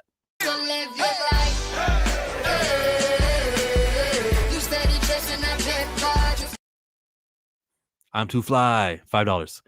It's from yesterday, but I have to say, the only reason for Matt Smith in Star Wars is obviously for a young Papa Palps sex scene, calling it now. A young Papa Palps. Never in the history of Star Wars have we had a sex scene, and I hope it never starts. I remember Anakin got out of bed. That was it. She was pregnant in that movie. 1 + 1 = 2. Yeah, I mean, obviously they allude that people have sex. You have to procreate, but we've never seen, like, again, I give you Eternals. Where were you when you saw the awkward sex scene in Eternals? Were you in a packed theater like myself? Quiet? Could hear a pin drop, all of us wondering what the fuck is going on? Nah, they had restrictions of you could enter a movie theater back in 2021. You had to show like your pass and show that you got injected with the thing. So I didn't. I watched it here in front of my screen. I was here and I was like, okay. I guess they're together. They love each other. That's new for Marvel. And that was it. It was awkward. And I don't need to see Padme and Anakin boning to know that. Nah, see, but they're not Matt Smith, bro. They're not Matt Smith, young Palpatine. Young Palps. I don't need to see Palps boning either. Do you deny what he's saying, though, that there's an audience for that people want to see him boning? If there is an audience for it, let's pray for them. But I don't know. Maybe. I've never. When I think Star Wars, mine never goes to sex. Kennedy's like, I've never done this before in a movie. We need to have it. Did they do something sexual in oh yeah, the rape scene in Andor that pissed everybody off? So I guess it exists in Star Wars, and that was my argument during that, because I remember we talked about that with Marcus, and I remember saying, people getting so mad about the rape scene. I'm like, well, did they show it? And they're like, well, no, they don't show it. I'm like, well, sex is alluded to in Star Wars all the time. And the scene that I used the most, and I'm not defending Andor, I'm not saying that should have been put in there. I'm just saying it's alluded to before, so I don't know where the outrage is coming from. I don't know if it's just coming because it was the show Andor that did it, and everybody was so against Andor. But Jabba's palace, I mean, the Twi'leks are prostitutes. Those aren't. You think they're just dancing for Jabba because they want to dance for Jabba, and they just happen to be on chains, and he happens to be licking his lips with saliva dripping and starts pulling them in, and when they resist, he gets upset and sends them to the Rancor? Bro, no, they're prostitutes. They are prostitutes under his control, imprisoned by him, and they're sex slaves. That's what Leia was going to be till she choked him out. She was going to get that big slug thing too. So it happens in Star Wars. It does. Darius know about Big Mom? It's in my brain. It's in my brain. I know about Big Mom. Ezra Miller, boo. The Black Lightning, Supergirl, Martian Manhunter. That was a crossover that they had? Black Lightning, Supergirl, and Martian Manhunter? Whew. I saw 2 episodes of Black Lightning so far. I was like, I'll finish it later, and I never got to it. I believe those CW shows are tough. I believed in CW. They had Black Lightning, Supergirl, Martian Manhunter. Wasn't there a grapes scene in Andor? Yep. I couldn't tell if it was consensual, if it was so weird. Are we talking about Eternals? Because that shit is weird. Is it not? It's just a weird scene. I remember sitting in the theater because it just cuts to it. It's like it just like there's no like prep up, like we're kissing, and then like it just cuts to them in the desert on the dirt. No, like just I remember because I was sitting next to Q. I said, "What the fuck?" It's like, why are they doing this? Androids didn't know how to fuck. That's why it looked like that. Oh. I don't want to see no pale cheeks / DICK. Well, some people love Matt Smith. They think that's their favorite part of Matt Smith. I'm over sex scenes in movies, to be honest. I don't know. Any scene that doesn't forward story, it's kind of pointless. And you can tell me that they're having sex in 10 seconds. You know, just the door closes behind the couple and they're like, oh, this is the part where they get together. We don't have to see that. And it'll affect the ratings if we did. Yeah, I think I'm sort of with you, Bucks. Then episodes were few and far between. Oh, Black Lightning was okay, then got weird, and then the episodes were few and far between. It was the weirdest scene or grapes scene I've ever seen. Nah, they gotta just merge Reeves and Gunn. They go overboard these days. Palpipine. That's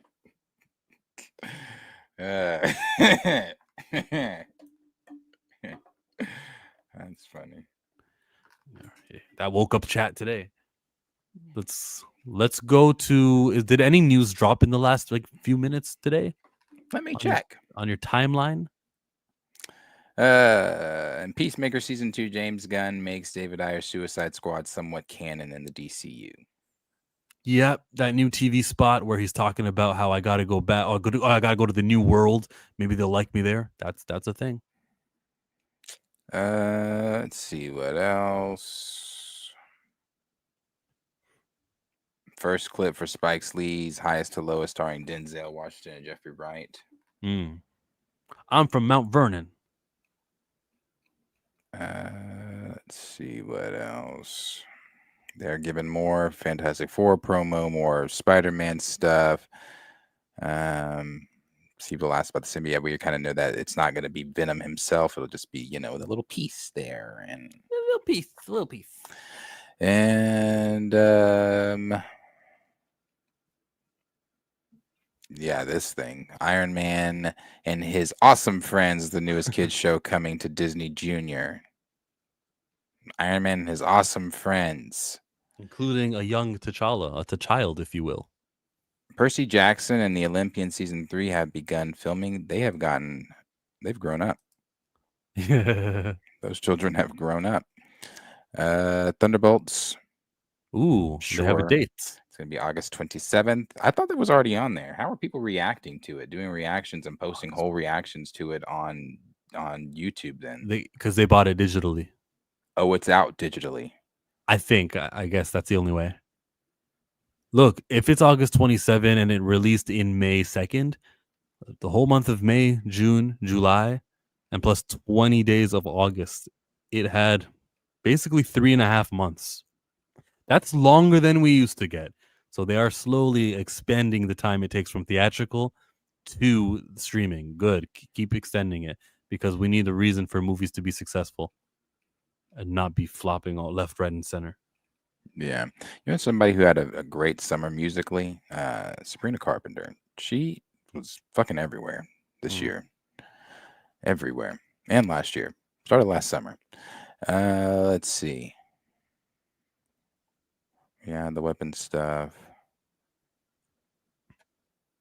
The 1 Million Club? Okay. Did you see that? Is that trailer not out for the public? The Predator trailer that shows in front of weapons? Predator Borderlands? Is that not out? Let me see. I doubt it is. Why wouldn't it be out? That's what I said. That's what I said. That's what Avatar James Cameron did. He kept it in the theaters. Same with Nolan. Nolan left his Odyssey trailer in the theaters. Yeah, I was like, why would that? Yeah, you guys are not Nolan. Why would that not be out? Is border spelled with the A or? Okay. No, how they spell it? Yeah.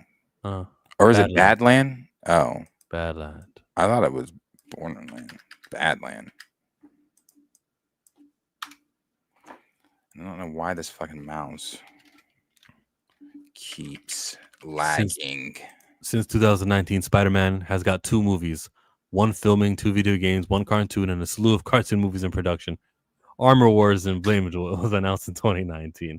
I was listening to Everything Always, and he made a joke like that too. He's like, what if you're Mahershala Ali? There's 2 Fantastic Four movies now before Blade. Everything Always irritates me.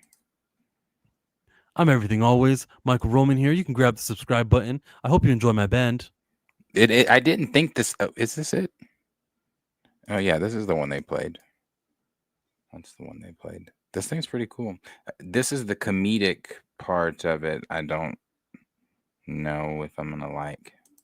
I would have liked it to have been more. Before you play this thing, though, well, I can't play it. You got to play it. Okay, before I play it, is everything always he irritates you because of something he did specifically? Is there a problem that he has? Oh no, he irritates me because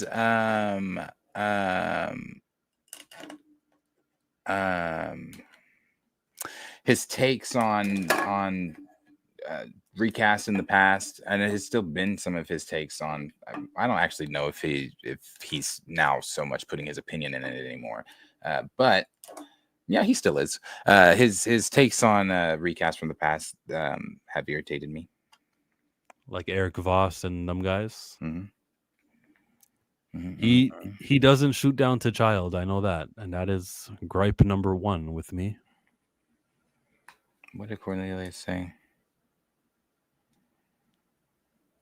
Yeah, I only saw one trailer for it.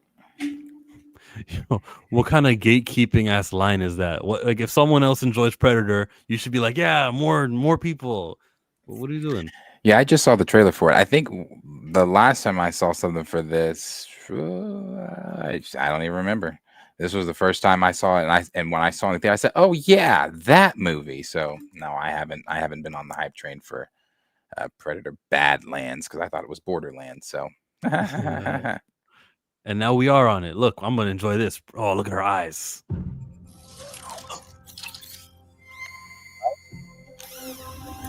Great effect.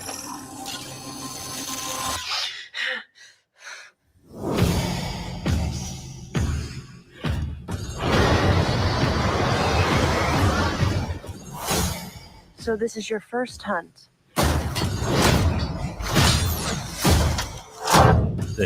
And you've come to the most dangerous planet in the universe.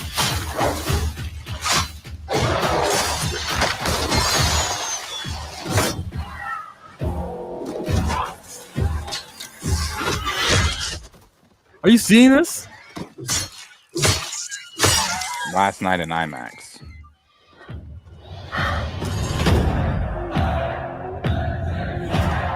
You're after a creature that can't be killed.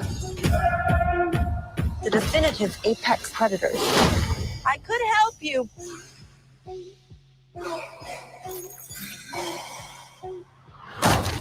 Well, good luck with your journey.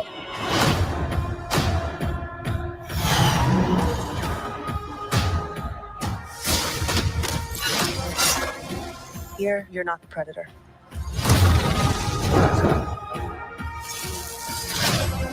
You're the prey.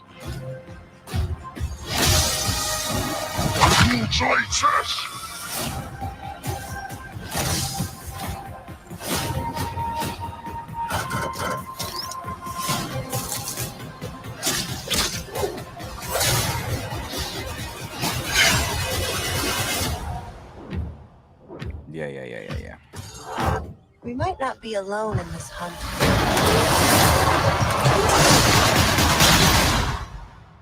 I've never cared about Predator more. Wow. Yeah, no, that looks great. Because they've never done this approach with Predator before. This is a completely different approach on it. So yeah, this looks like it's gonna be really good. When did the teaser for this come out? I remember the teaser for it because I remember seeing when they first showed him without the mask. I was like, "What is that?" But then he opened his mouth. I was like, "Oh, is that that's one of the Predators?" But I don't remember when I saw the teaser for it a while ago. But I know when I saw this last night on the screen, I was like, "Ooh, yeah, that. Want to see that?" Okay, so I didn't see Prey though. I haven't seen Prey. Do I need to watch Prey? The one from 2020? Isn't that from 2020? You might have to see all of it, right? I mean, I've seen the other Predators. Oh, was the black guy the Predator? Who was cast as Predator? I just seen them in the interview talking to some dude. Okay, wait. So that would that not go against your rule? Even if it's a black guy cast as Predator, he is literally an alien. You didn't Wait, even which know he's rule? I black. got lots of rules. Which rule is it going against? The fact that you can't see his skin color. You got Yeah. excited that it's a black guy, but what I'm seeing is an alien. No, you're misreading me. It wasn't excitement. It was more so disappointment. Like, oh my god, they cast someone black and it was just to cover his skin up. Like, what a waste. I wasn't excited to see that. That is kind of upsetting to know that. All right, Disney, you hit your quota, you got your of color, but like, really, it's just like Rosario Dawson, how they painted her face, or the many examples, turning Tiana into a frog. Don't get someone black and then not feature the skin part, because that's the important thing. But all right, someone was gonna get cast. Yes. I was just looking at the director though, to see what else he has done. He was born in 1981, so relatively young. And where is his filmography on this website? I'm not finding it. His previous 10. Predator, Killer of Killers. He directed that. He directed Prey. Good. They're keeping him in-house. He'd had a 1 episode of The Boys. Okay. Black Mirror. People like that show. He had 1 episode in 2016. Anyways, a lot of these things I haven't seen, but if you guys seen The Lost Symbol with 6 stars, tell us if it was good or not. Maybe he had a great episode. This is okay. This guy, this Dan, what's his name here? I'm Dan Trachtenberg. I love the way that he executed. Yeah, looks great. I'll be checking it out for sure. She reminds me of a young Michelle Pfeiffer. Cynthia and Wicked colored her face. Good example. Yeah, he's black. Chill. If they had to cast a white guy as a Predator, you'd have been pissed too. You don't know me. Well, I would say they're wasting his under-melanated skin tone on this. There's so few white roles. I wouldn't say that. That's the stream for you. How about a this or that for you? The choice is yours. You can get with this or you can get with that. You can get with this or you can get with that. You can get with this. You can get with the lantern's ring, or you can get with the sling ring. In brightest day and darkest night, no evil shall escape my sight. Let those who worship evil's might beware the power Green Lantern's light. That was the whole thing. Or the sling ring. You just have to take years of practice, but there's no words, nothing to memorize other than circles. It's so simple. Even Spider-Man's friend can do it. It's so easy. So from the movies, this Green Lantern 2011 and the movies of Doctor Strange, between these two tools, chat, which do you got? The sling ring or the Green Lantern's ring? Professor Film starts us off. He chooses the Green Lantern's light. Green Lantern's light. I think he's yelling it. The Green Lantern ring, but Alan Scott's. No, the criteria is you got to use the movies. Anyone can steal a sling ring. I don't know. Anyone can steal a sling ring? Yeah, America Chavez, she nabbed one, yeah. Green Lantern, because I'd rather travel through space. Green Lantern ring for me.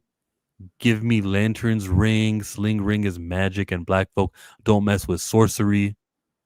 How is Green Lantern not magic? I mean, they don't call it magic, but it makes things appear in front of you that aren't actually there. Green Lantern. Darius, the chat are not with the sling ring. You? I don't know. It's tough. Probably my first thought though was the ring, so probably the ring. But it's tough because with the slingy, I can appear anywhere I want at any given time. Fast. Yeah, with the ring, I could make a jet to get there. I could create a jetpack or something like that could get me there, but it's not the simplicity of just being able to and walk through. So, and there's more you can do. There's more you can do with the sling ring. The sling ring, probably the sling ring. Yeah, you go to the mirror dimension and put your enemy there. Make someone fall for 40 minutes. 30. But Green Lantern, bro, with your imagination, things you can do, you go to space, you can help protect other people, just as long as you got the willpower. And I'm a willing person too. I'm gonna agree with chat and say Green Lantern's ring, but it's very close. But seriously, Green Lantern rings seem to have better training, willpower, and you can go to other worlds. At least with the sling ring, you get free trips.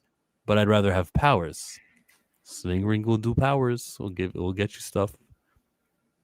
I pop up in a green Dapper Dan suit with a pimp hat and some green Stacey Adams. Thanks for the insight. You should technically be able to create a portal with the lantern ring since it's based on imagination. Oh, well, that breaks then I'm definitely with the Green Lantern. Oh, I guess that is true. Man, that is true. It's based off the imagination. You should be able to create a portal, huh? I've never seen that lantern do that, but yeah, you should be able to, huh? Tough one. Super chat. And I will retire with the ring, and I will retire with the crown. Yes, no, I'm not lucky, I'm blessed. Nikki says she's going to retire with the ring. Ellen Scott's ring is magic. Regular Green Lantern isn't. Didn't know that. I didn't know that. So if you got Alan Scott's ring, it would probably be better than the sling ring. He probably could do everything that the sling ring does. We're not judging Alan Scott's ring. This or that was for the movies, though. See? You can't be adding this new lore. Green Lantern ring, final answer. Yeah, I'm still going slingy. It's tough. It's tough. I'm still gonna go slingy. Do you know who have you seen I've watched him for a while, but Agent Ratliff, ID number 33712, OCDA. Is he a YouTuber? Let me send you something. I'm gonna send you something to play. This motherfucker's funny. Yes, he is a YouTuber. He is a YouTuber. This is a real company with real complaints, and once he writes them down, they do become true. This is Agent Ratcliffe with OCDA, OSHA Cares Diversity Affairs Agent ID number 33712. And he will come out to your job or wherever you need him to your job. If you need him to come out to your job, you got some problems going on at your facility with co-workers. He will come and rectify them for you.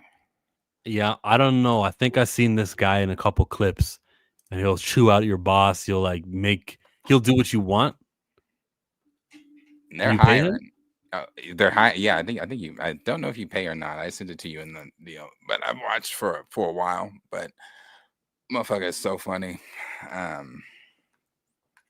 It's a 7-minute video. Just skip to when he's in. Yeah, go about. Yeah, right here. Right here is good.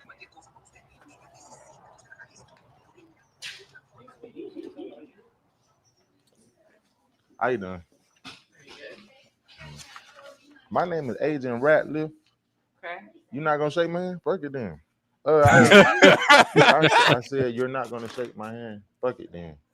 Right here, we're looking for Mr. Brad Dunn, Tamika and staffing coordinator, and Nina. Well, Nina's not here right now. I would be your supervisor, the business office manager. I was actually going to greet you before you started talking. Mm-hmm. Yeah, right. But I still wait. I know that's not even the point. But I was gonna greet you before you started talking. All he did when he started talking was introduce himself. Don't hit me with the, oh, okay, there's a camera here. I gotta explain myself so I don't end up on World Star. Like, shut up. In my hand, you just looked at it. Because you didn't allow me to do anything else before that. That's not very professional as you coming in here as an agent. It's very professional. This is a real company, and these are real complaints. Can I rewind? Just like, what is she talking about? Sorry, let me just to the introduction of it. He didn't do a damn thing wrong. How you doing? My name is Agent Ratliff. Okay. You're not gonna shake my hand? Fuck it then. Yeah, there's no defending that. How are you doing? And he introduced himself. No, I see. When you started talking, I was gonna shake your hand. Tamika and you started talking. Mm-hmm. But I extended my hand. You just looked at it. Because you didn't allow me to do anything else before that. That's not very professional as you coming in here as an agent. It's very professional. This No, is a real sir. company, and these are real complaints. And I'm Okay. here to go over some complaints. What we like to do, we like to remain timeout. We like to remain timeouts unbiased is in these what killed situations me. before If we you tell make them a determined motherfuckers fact of who we timeout. want to let go or issue any fines to. And that's all we doing. We were just coming out here to speak with Mr. Brad Dunn, and I came in here very respectful, extended my hand, and you looked at it, and it's Can we start over here, please, for a moment? okay. May we start over? Yes, ma'am. Thank you very much. And he don't give a fuck, bro. Just so There be you know, customers I in there wasn't that be ignoring catching you. I didn't know you were at the strays. door. There's a little doorbell there on the right. If you ring This that, one we'll little let you girl, right I'll in. pause it real quick. Okay. Because we probably won't show that video. This one girl, little girl, white girl came in the store. He was cussing out the manager, and he was like, "And which one of y'all is the girl he was looking for?" He was like, the girl was like, "These are customers." He was like, "I'm a customer, and I don't feel comfortable being on video." He said, "Get your ass back behind the camera, man." This nigga is funny. But she's right. I don't feel comfortable being on camera. Get your ass. She walked in front of the camera though. I might have to show you that one. Yeah, she walked in front of it. He's like, "Get your ass behind the camera." My name is Sky. How you doing, Sky? Okay, that's like how I like to properly start things. I was just letting you know. So if you could please sign in for me. You said Okay. you need to see Bradley. Brad Dunn, Tamika, and the staffing coordinator, and you said Nina's not here. Well, I don't know who Brad Dunn is. Well, There's it must be nobody- Bradley. I guess he Yeah, called there's himself. no Bradley here, I or guess- Brad Dunn here. That's why I said. I guess he called himself Brad Dunn. He always wearing shirts with Dunn on the back. Not sure who that is.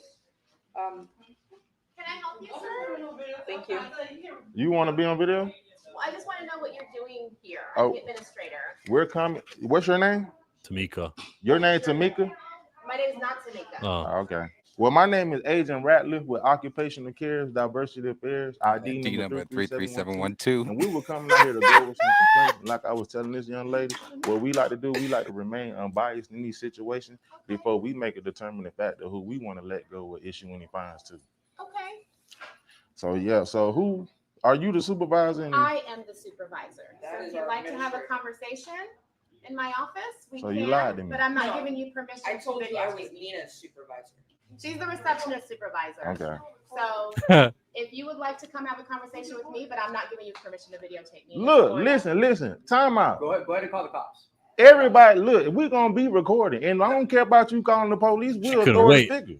Lame man, nigga, get your tight shirt, stupid ass wearing back there. Let me tell you what's gonna happen to you. Is this a professional? Yes, it is. This is a real company, and we deal with real complaints. Now, let me tell you what's gonna happen to you. You pull your phone out too, because when you post it, your people, whoever follow you, they gonna love it. Oh, so let me tell you. Tamika, take him. Yeah. Oh, you Tamika. Oh, you Tamika, the staffing coordinator. Act like she on your side. Very two-faced. She most likely got on a colored wig. She hang with Karen, the super CNA that want to be a nurse so bad but don't want to go to school for it. Yeah, we are taping. I love to be on camera. What you think? And let me tell you what's gonna happen to you. Okay, time out. Let me tell you what's gonna happen to you. You gonna get married. You gonna have a husband. He ain't gonna want to do no penetration. He just gonna want to do scissor. Oh, I'm glad y'all got him. Boo the hole on coochie. That's all he gonna do. Boo the hole on coochie. Hey, get your phone on me. Hey, yeah, I'm not. See, now we got, yeah. Oh, yeah. Yes, sir. Get out. You don't take me without my permission. You don't take me without my That really hurt her. He said, "Y'all better get this." Open the door. Get your. It don't matter. You only be here. You finna be embarrassed, dummy. Oh shit! This nigga is so funny. And they called the cops. But he always Yep, be you he see be that, gone right? before the Piece of cops. work. Piece of work. What she is, OG? What you just said she was? She's a piece of work. Even the people here know she's a piece of work and a piece of shit. That's what's gonna happen to her. It's gonna be real soon. Okay, what happens though? Like when the person doesn't deserve, like when he gets called on like an actual great workplace environment. None of them that I've seen have been like great workplace environments. Let me see. Hold on. It's a retirement home, yeah, because they said this is where the residents live, and I saw a bunch of old people there too. Yeah, It'd be funny when he tell him when he leaves and be like, "When I come back, I'm gonna shut this whole motherfucker down." and you don't tape without permission. There's truth to that. If it's private property too, you could say you can't record here. Is this the one with? I'm trying to find the one with that girl. Yeah, no. You can actually put in a real deal on their website, and he will come to your job and cuss out your boss or whoever it is, your boss, coworker. And sometimes he has his associates with him, like Duchess. Duchess is one of his associates. He'd be having him with her. Let me see. What state is this? Where is he from? I don't know. Definitely South, his accent. Yeah. I wish someone would come into my branch doing this. Hey, what if like you both call, like your enemies at work, and you both are calling, oh, we need to get this guy to chew up my enemy. What does he do then? How does he choose? That's a good question. That is a good question. He catches people off guard because he presents real professional. It totally preys on corporate culture. It didn't work on that receptionist, though. She wouldn't shake the hand. Look at that one I just sent you. This Duchess.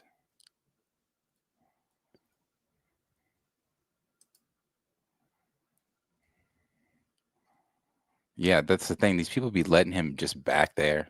That's the funniest part to me. I'm like, yeah, so we just pulled up skip to the yeah. job. Looking like they got a parking garage, diversity affairs, ID number 33712. And we were coming out here looking for a Miss Angelica Sean. Angelicia Sean. Oh, that's not the. Oh, damn, my bad. I guess we're looking for both of them, Angelicia and Sean. What is this regarding? Oh, these are regarding some complaints that were filed, especially with some code compliance. And what we like to do is we like to remain code compliance before we make a determining factor who we want to let go of issuing the fines to. So we just need to get their side of the story for our investigation. These complaints were filed August 2024, and they're totally anonymous. We're in a meeting right now, so is there any way you could come back? I think I need to join that meeting. No, this is confidential information with confidential. That's why I need to join. Stay back there. What's your name? I don't want to give my name. You say what now? I said I'm not giving my name. What is this in regards to? Complaint. What do you need to do with the complaint? You getting attitude? I am. Okay, well, you might want to pipe down. So we'll walk back there and go in that meeting. No, you won't. You won't because you're not authorized. I'm an authoritative figure. We're a 3PL with reasons. We go anywhere we want to go. No, and I just told you that. Girl, I don't know. We telling her we trying to go over some complaints with Angelicia and Miss Sean, and seeing like she trying to hold them hostage. Huh? Go over what with? We're management, so no. He's bold. Hey, listen up, everybody. Oh, he does this every time. I don't know Every who time. y'all management is in here, but I'm here to go over some complaints with him. And this young lady got an attitude with me, like I was gonna, like I wasn't gonna set nothing off. No, I'm here for y'all. I'm on y'all side. I'm here to make sure. Get in here. Hello? I know who he is. I cannot record this. No, I'm here on y'all side. No, you might not want to record this. I'm here on y'all side, making sure y'all getting treated right, making sure y'all getting y'all benefits, making sure. He's trying to save her job. We came here to speak with a specific person. You're not allowed to talk to my cameraman. But you had an attitude with me earlier. Is this the management office? Can you get off of my cell phone, please? This the management office in here? His messy ass. Yeah, who it is is. Angelicia and Sean? Because I tried to be nice in the front. Okay, but you let me. No, you said yourself you had attitude. Did you not be on my floor with this? Hell, y'all got going on. I'm here for everybody on y'all side. You probably ain't even management. I'm here for the management above you. Get up out of here. Nah, ain't nobody getting up out of nothing. We gonna leave when we want to leave. If you can't call the police, so we already called them for our own safety. Yeah, you talking about? Because I asked you, your ass even said you had an attitude up front. I don't give a damn about who you talking. What you ready to lose your job? Because you can go ball too. It don't matter. It don't matter. I don't give a fuck what you talking about, lame man nigga. What is you talking about? Nigga, better, you won't lose your job. Nigga, you ain't gonna do shit but get your ass back to this computer and do the whole work you doing, nigga. Y'all not even doing this in a professional way for whatever. Lame man nigga. Young lady, she know who I am. You know I'm here for y'all. I was here for y'all. And he don't even know. Let that lame man nigga know I was here for him. Yeah, wait. I'm here for the employees. I'm here to go over the money. Who was that guy that just It was just some random guy was like, don't be cussing at them like that. He's trying to get brownie points with the office. Oh shit. He said, lame man. But that's like a toxic work environment, and everyone should probably be enjoying that. That'd be cathartic to see like just that take place. And one of the staff was like, I know him, and was gonna start recording. He's like, don't record it. Basically, he's trying to say, don't let them know. Yeah, don't let them know that. Yeah. No, that shit is funny. He, like I said, it's not every single one of his videos. You can go to this channel, it's OCDA. Every single one of his videos are like that. Like he does, like there's this one he went to a temp agency and they had somebody, this black dude, and anytime this black folks, he rages out like, I'm trying to help the black folks. So yeah, they had this black dude sitting in the lobby, empty lobby, and he said, black dude said he'd been sitting there for 20 minutes. He said, you've been sitting for 20 minutes? He's, oh hell no.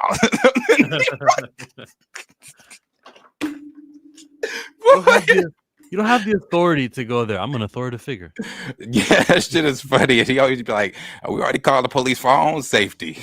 It feels like when the police happens, like police calls happen, he goes, oh, okay, I got 8 minutes until there. Oh, yeah. Then he's out by then. But that shit is so funny. So funny. He said, y'all got this man sitting out here like y'all fucking busy. Get this man a fucking job. Get some money in his fucking pocket. He needs to be sent to Marvel Studios. We need him on our side for T'Challa. Hey, put the request in. The nigga might go. Every receptionist gets an attitude with him. When she said, yes, I have an attitude, that was like, oh, confirmation. This is really that kind of workplace. I go into hoping for the best, hoping that these staff are not exactly what they deserve to be. He probably wouldn't post the ones where he does actually go to a good work environment and he looks like the bad guy. Send them into Marvel. Hey, like I said, put the request in. That nigga might really go. Be like, what's up, guys? It's OCDA with Oshi Cares Diversity Affairs. We are here at the Marvel Studios parking lot looking for a Mr. Kevin Feige. Feige? How do you say that? Yeah. Now tell us about this meeting you had with Bo DeMayo. You guys went to see the movie John Wick together, and Jonathan Majors was arrested, and you told him what was it? What was it exactly? How do you know that? How far up could he get though? Like he could get to these rinky-dink independents, but he can't get to a Burbank, California. He could definitely probably get into the lobby. I mean, he's coming in. He's coming in calling, and he has cards, and also when people ask for cards, like he has cards to provide. Because there are sometimes the receptionist is a lot more suspicious in the two videos we watch, where they're like, who are you? Who are you with? Blah blah blah blah blah. Now he did get sued, but he settled, or not settled. He wasn't proven guilty in that because they thought, the company that sued him thought he was portraying himself as OSHA, but he's not. He says OSHA, it's OCDA. It's so now instead of saying OSHA, he says out the whole word. He says Occupational Cares Diversity Affairs when he goes up to places and blah blah blah. So he has all like, and especially when he goes up there with like, he has little partners, like little side people. When he takes the white dudes with him, oh, that shit looks real because they are professional. That shit looks real. So I bet you he could really get in with one of them. It's just fun. If I'm him, you know what I would do? I would record lots of them this year, and because at some point, all of the offices in that city, in that town, in that state are going to be telling each other about him, and so just record them all right now. Get as many as you can, because there will be a time where as soon as you step in, they'll like, we know who you are. It won't be the same. Yeah. Here's this last one. Here's an example of them figuring out who he is. But he was with the white dude. So watch how he gets in with the white dude. Watch how professional white dude. I think he even cussed white dude out. And now there's one. Now, like I said, he's very serious about this stuff because obviously he gets paid to do this, and he's a stand-up comedian as well. So there was one of these where sometimes when he's sitting in the meeting, he has fake cigarettes that he'll light up, and he told the dude, he said, "Hey, when I tell you to spark this up," before they went in there, and he told dude, "Hey, spark it up." Dude didn't do it.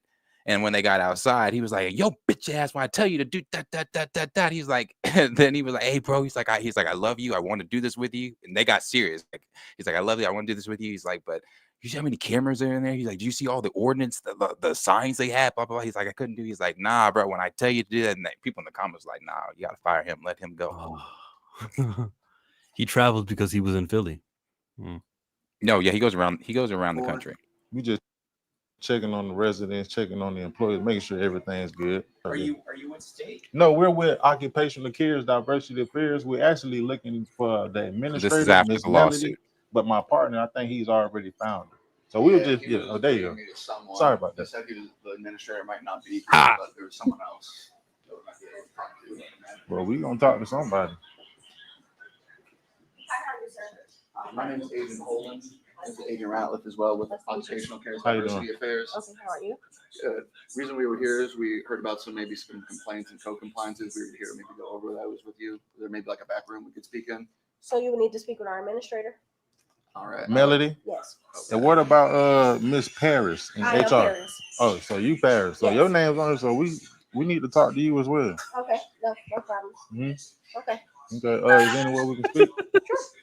You see that woman who walked by to the left? She's probably the one that called.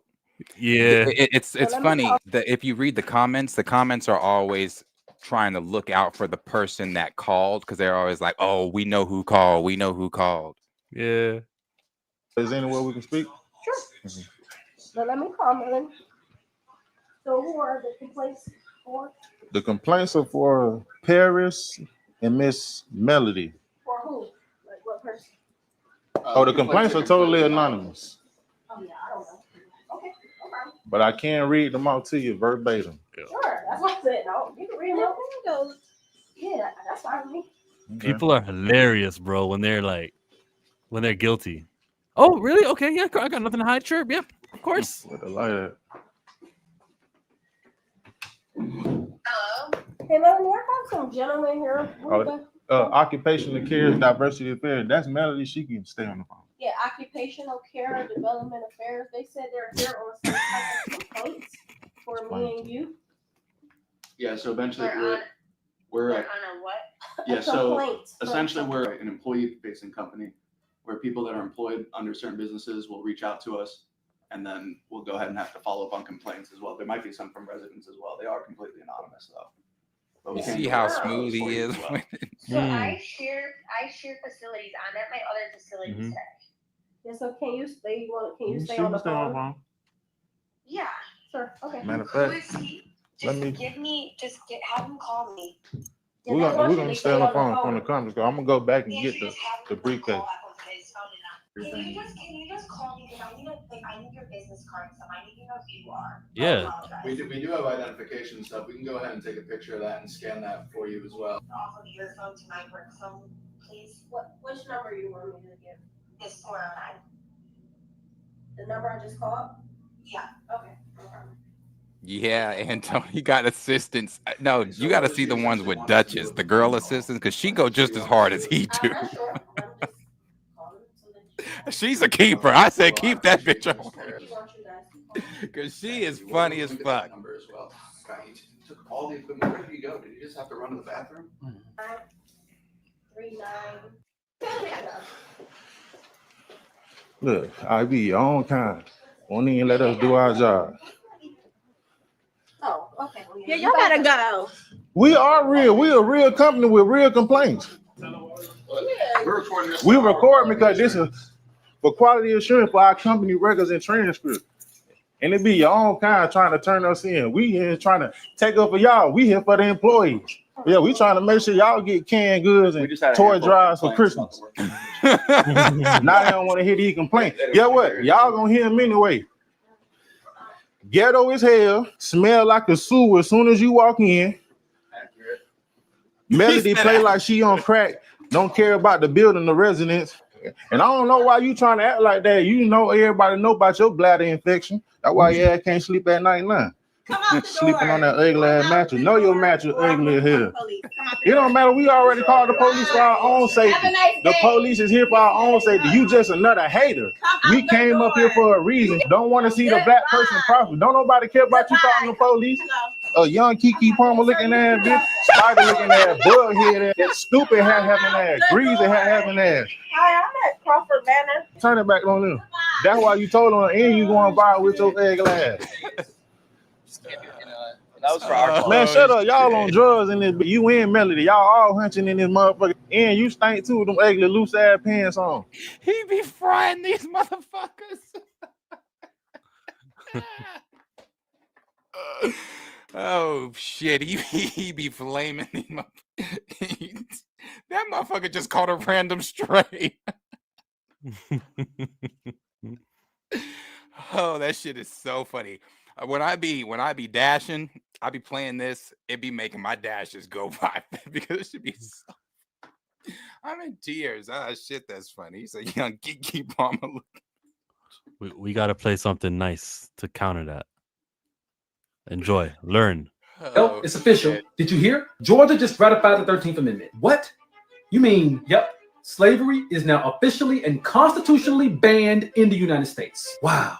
I never thought I'd see today. How are we going to build back up the southern states if we don't have slave labor to help us do it? Well, we could just build it back up ourselves. Are you implying that we as powerful southern white men do work for ourselves? What the hell is wrong with you? Well, it doesn't sound like we have much of a choice. We have to pay black people. I mean, it's a ton of them. They all need jobs and we can't legally enslave them anymore. Hey, wait a minute. Have you actually read the language of this 13th Amendment? It basically says what you just said. Slavery and indentured servitude is now illegal. It says slavery is still allowed if it's to be used as punishment for a crime. This is how we do it. We build back up the South by forcing black criminals into forced labor. Yeah, but first you would have to turn all the black people into criminals. I mean, how do you force someone into being a criminal? Oh, Terry, we work for the state legislature. We simply have to criminalize their very existence. Hey, black people, what's up? Hey, what's up, man? Yeah, you're all under arrest. Under arrest? For what? Loitering. Loitering? What the hell is loitering? Loiter, to loiter. It means standing around in public doing nothing. Wait a minute. Standing around in public doing nothing is a crime now? Yep, we just made it a felony. So you're going to jail for like 7-8 years. And you, on the corner there, where do you live? Me? I don't really live anywhere. So you're homeless. I'm a former slave. It's only been a few years. I haven't been able to acquire a house yet. Ah, you're a vagrant. Vagrancy is also a felony now. So you're going to go to jail for like 8-9 years. But hey, look on the bright side. You won't be homeless anymore. Man, can you believe this shit? We got arrested for literally doing nothing. Hey, don't worry about it, young blood. It's only a few years. At least we have a roof above our head now. Hey, where's the roof? Why are we outside? Shut up, inmates. You work for us now, okay? The Tennessee Company. We make steel. You damn right you make steel. You stole us. We ain't supposed to be working for you. We supposed to be going to jail. Well, this is your jail. You've been leased. Leased. Yeah, the state of Alabama leased you guys to us. We paid them for your forced labor. If you're paying the state of Alabama for our labor, how come you just couldn't pay us directly for the labor? Oh, no. That would involve us giving money to black people. That's a big no-no. Plus, we'd all have to pay you as individuals, fair wages. Nah, this is much easier. Well, it's official. Did you hear? Georgia. I love those. That's all over my feed. People do skits like that. The best way to get a message across is through jokes. And the system is just insanely corrupt. And it's a working to continue and preserve itself. The more you know. That's that. Happy to join. Happy to be here for another morning report, week 4. It's been a fantastic 4 weeks for us. And we're down. We're out. We're going to see you again on Monday morning. Parting words? Nope. Like I said, month of the show. back on Monday. Hopefully, good weekend of some news to come back on Monday and report. Other than that, as always, appreciate every single one of you guys being here, hanging out, and tuning in to listen to us talk. And I hope all you guys have a blessed, safe weekend. Like I said, we are back Monday. Go check out Marcus. They are live Sunday. Back the bus. And we still don't have an outro, but I will have one. I'm sure Blue is going to stream tonight. I think Torian goes live at 6. Go support. All right? All right. Peace out.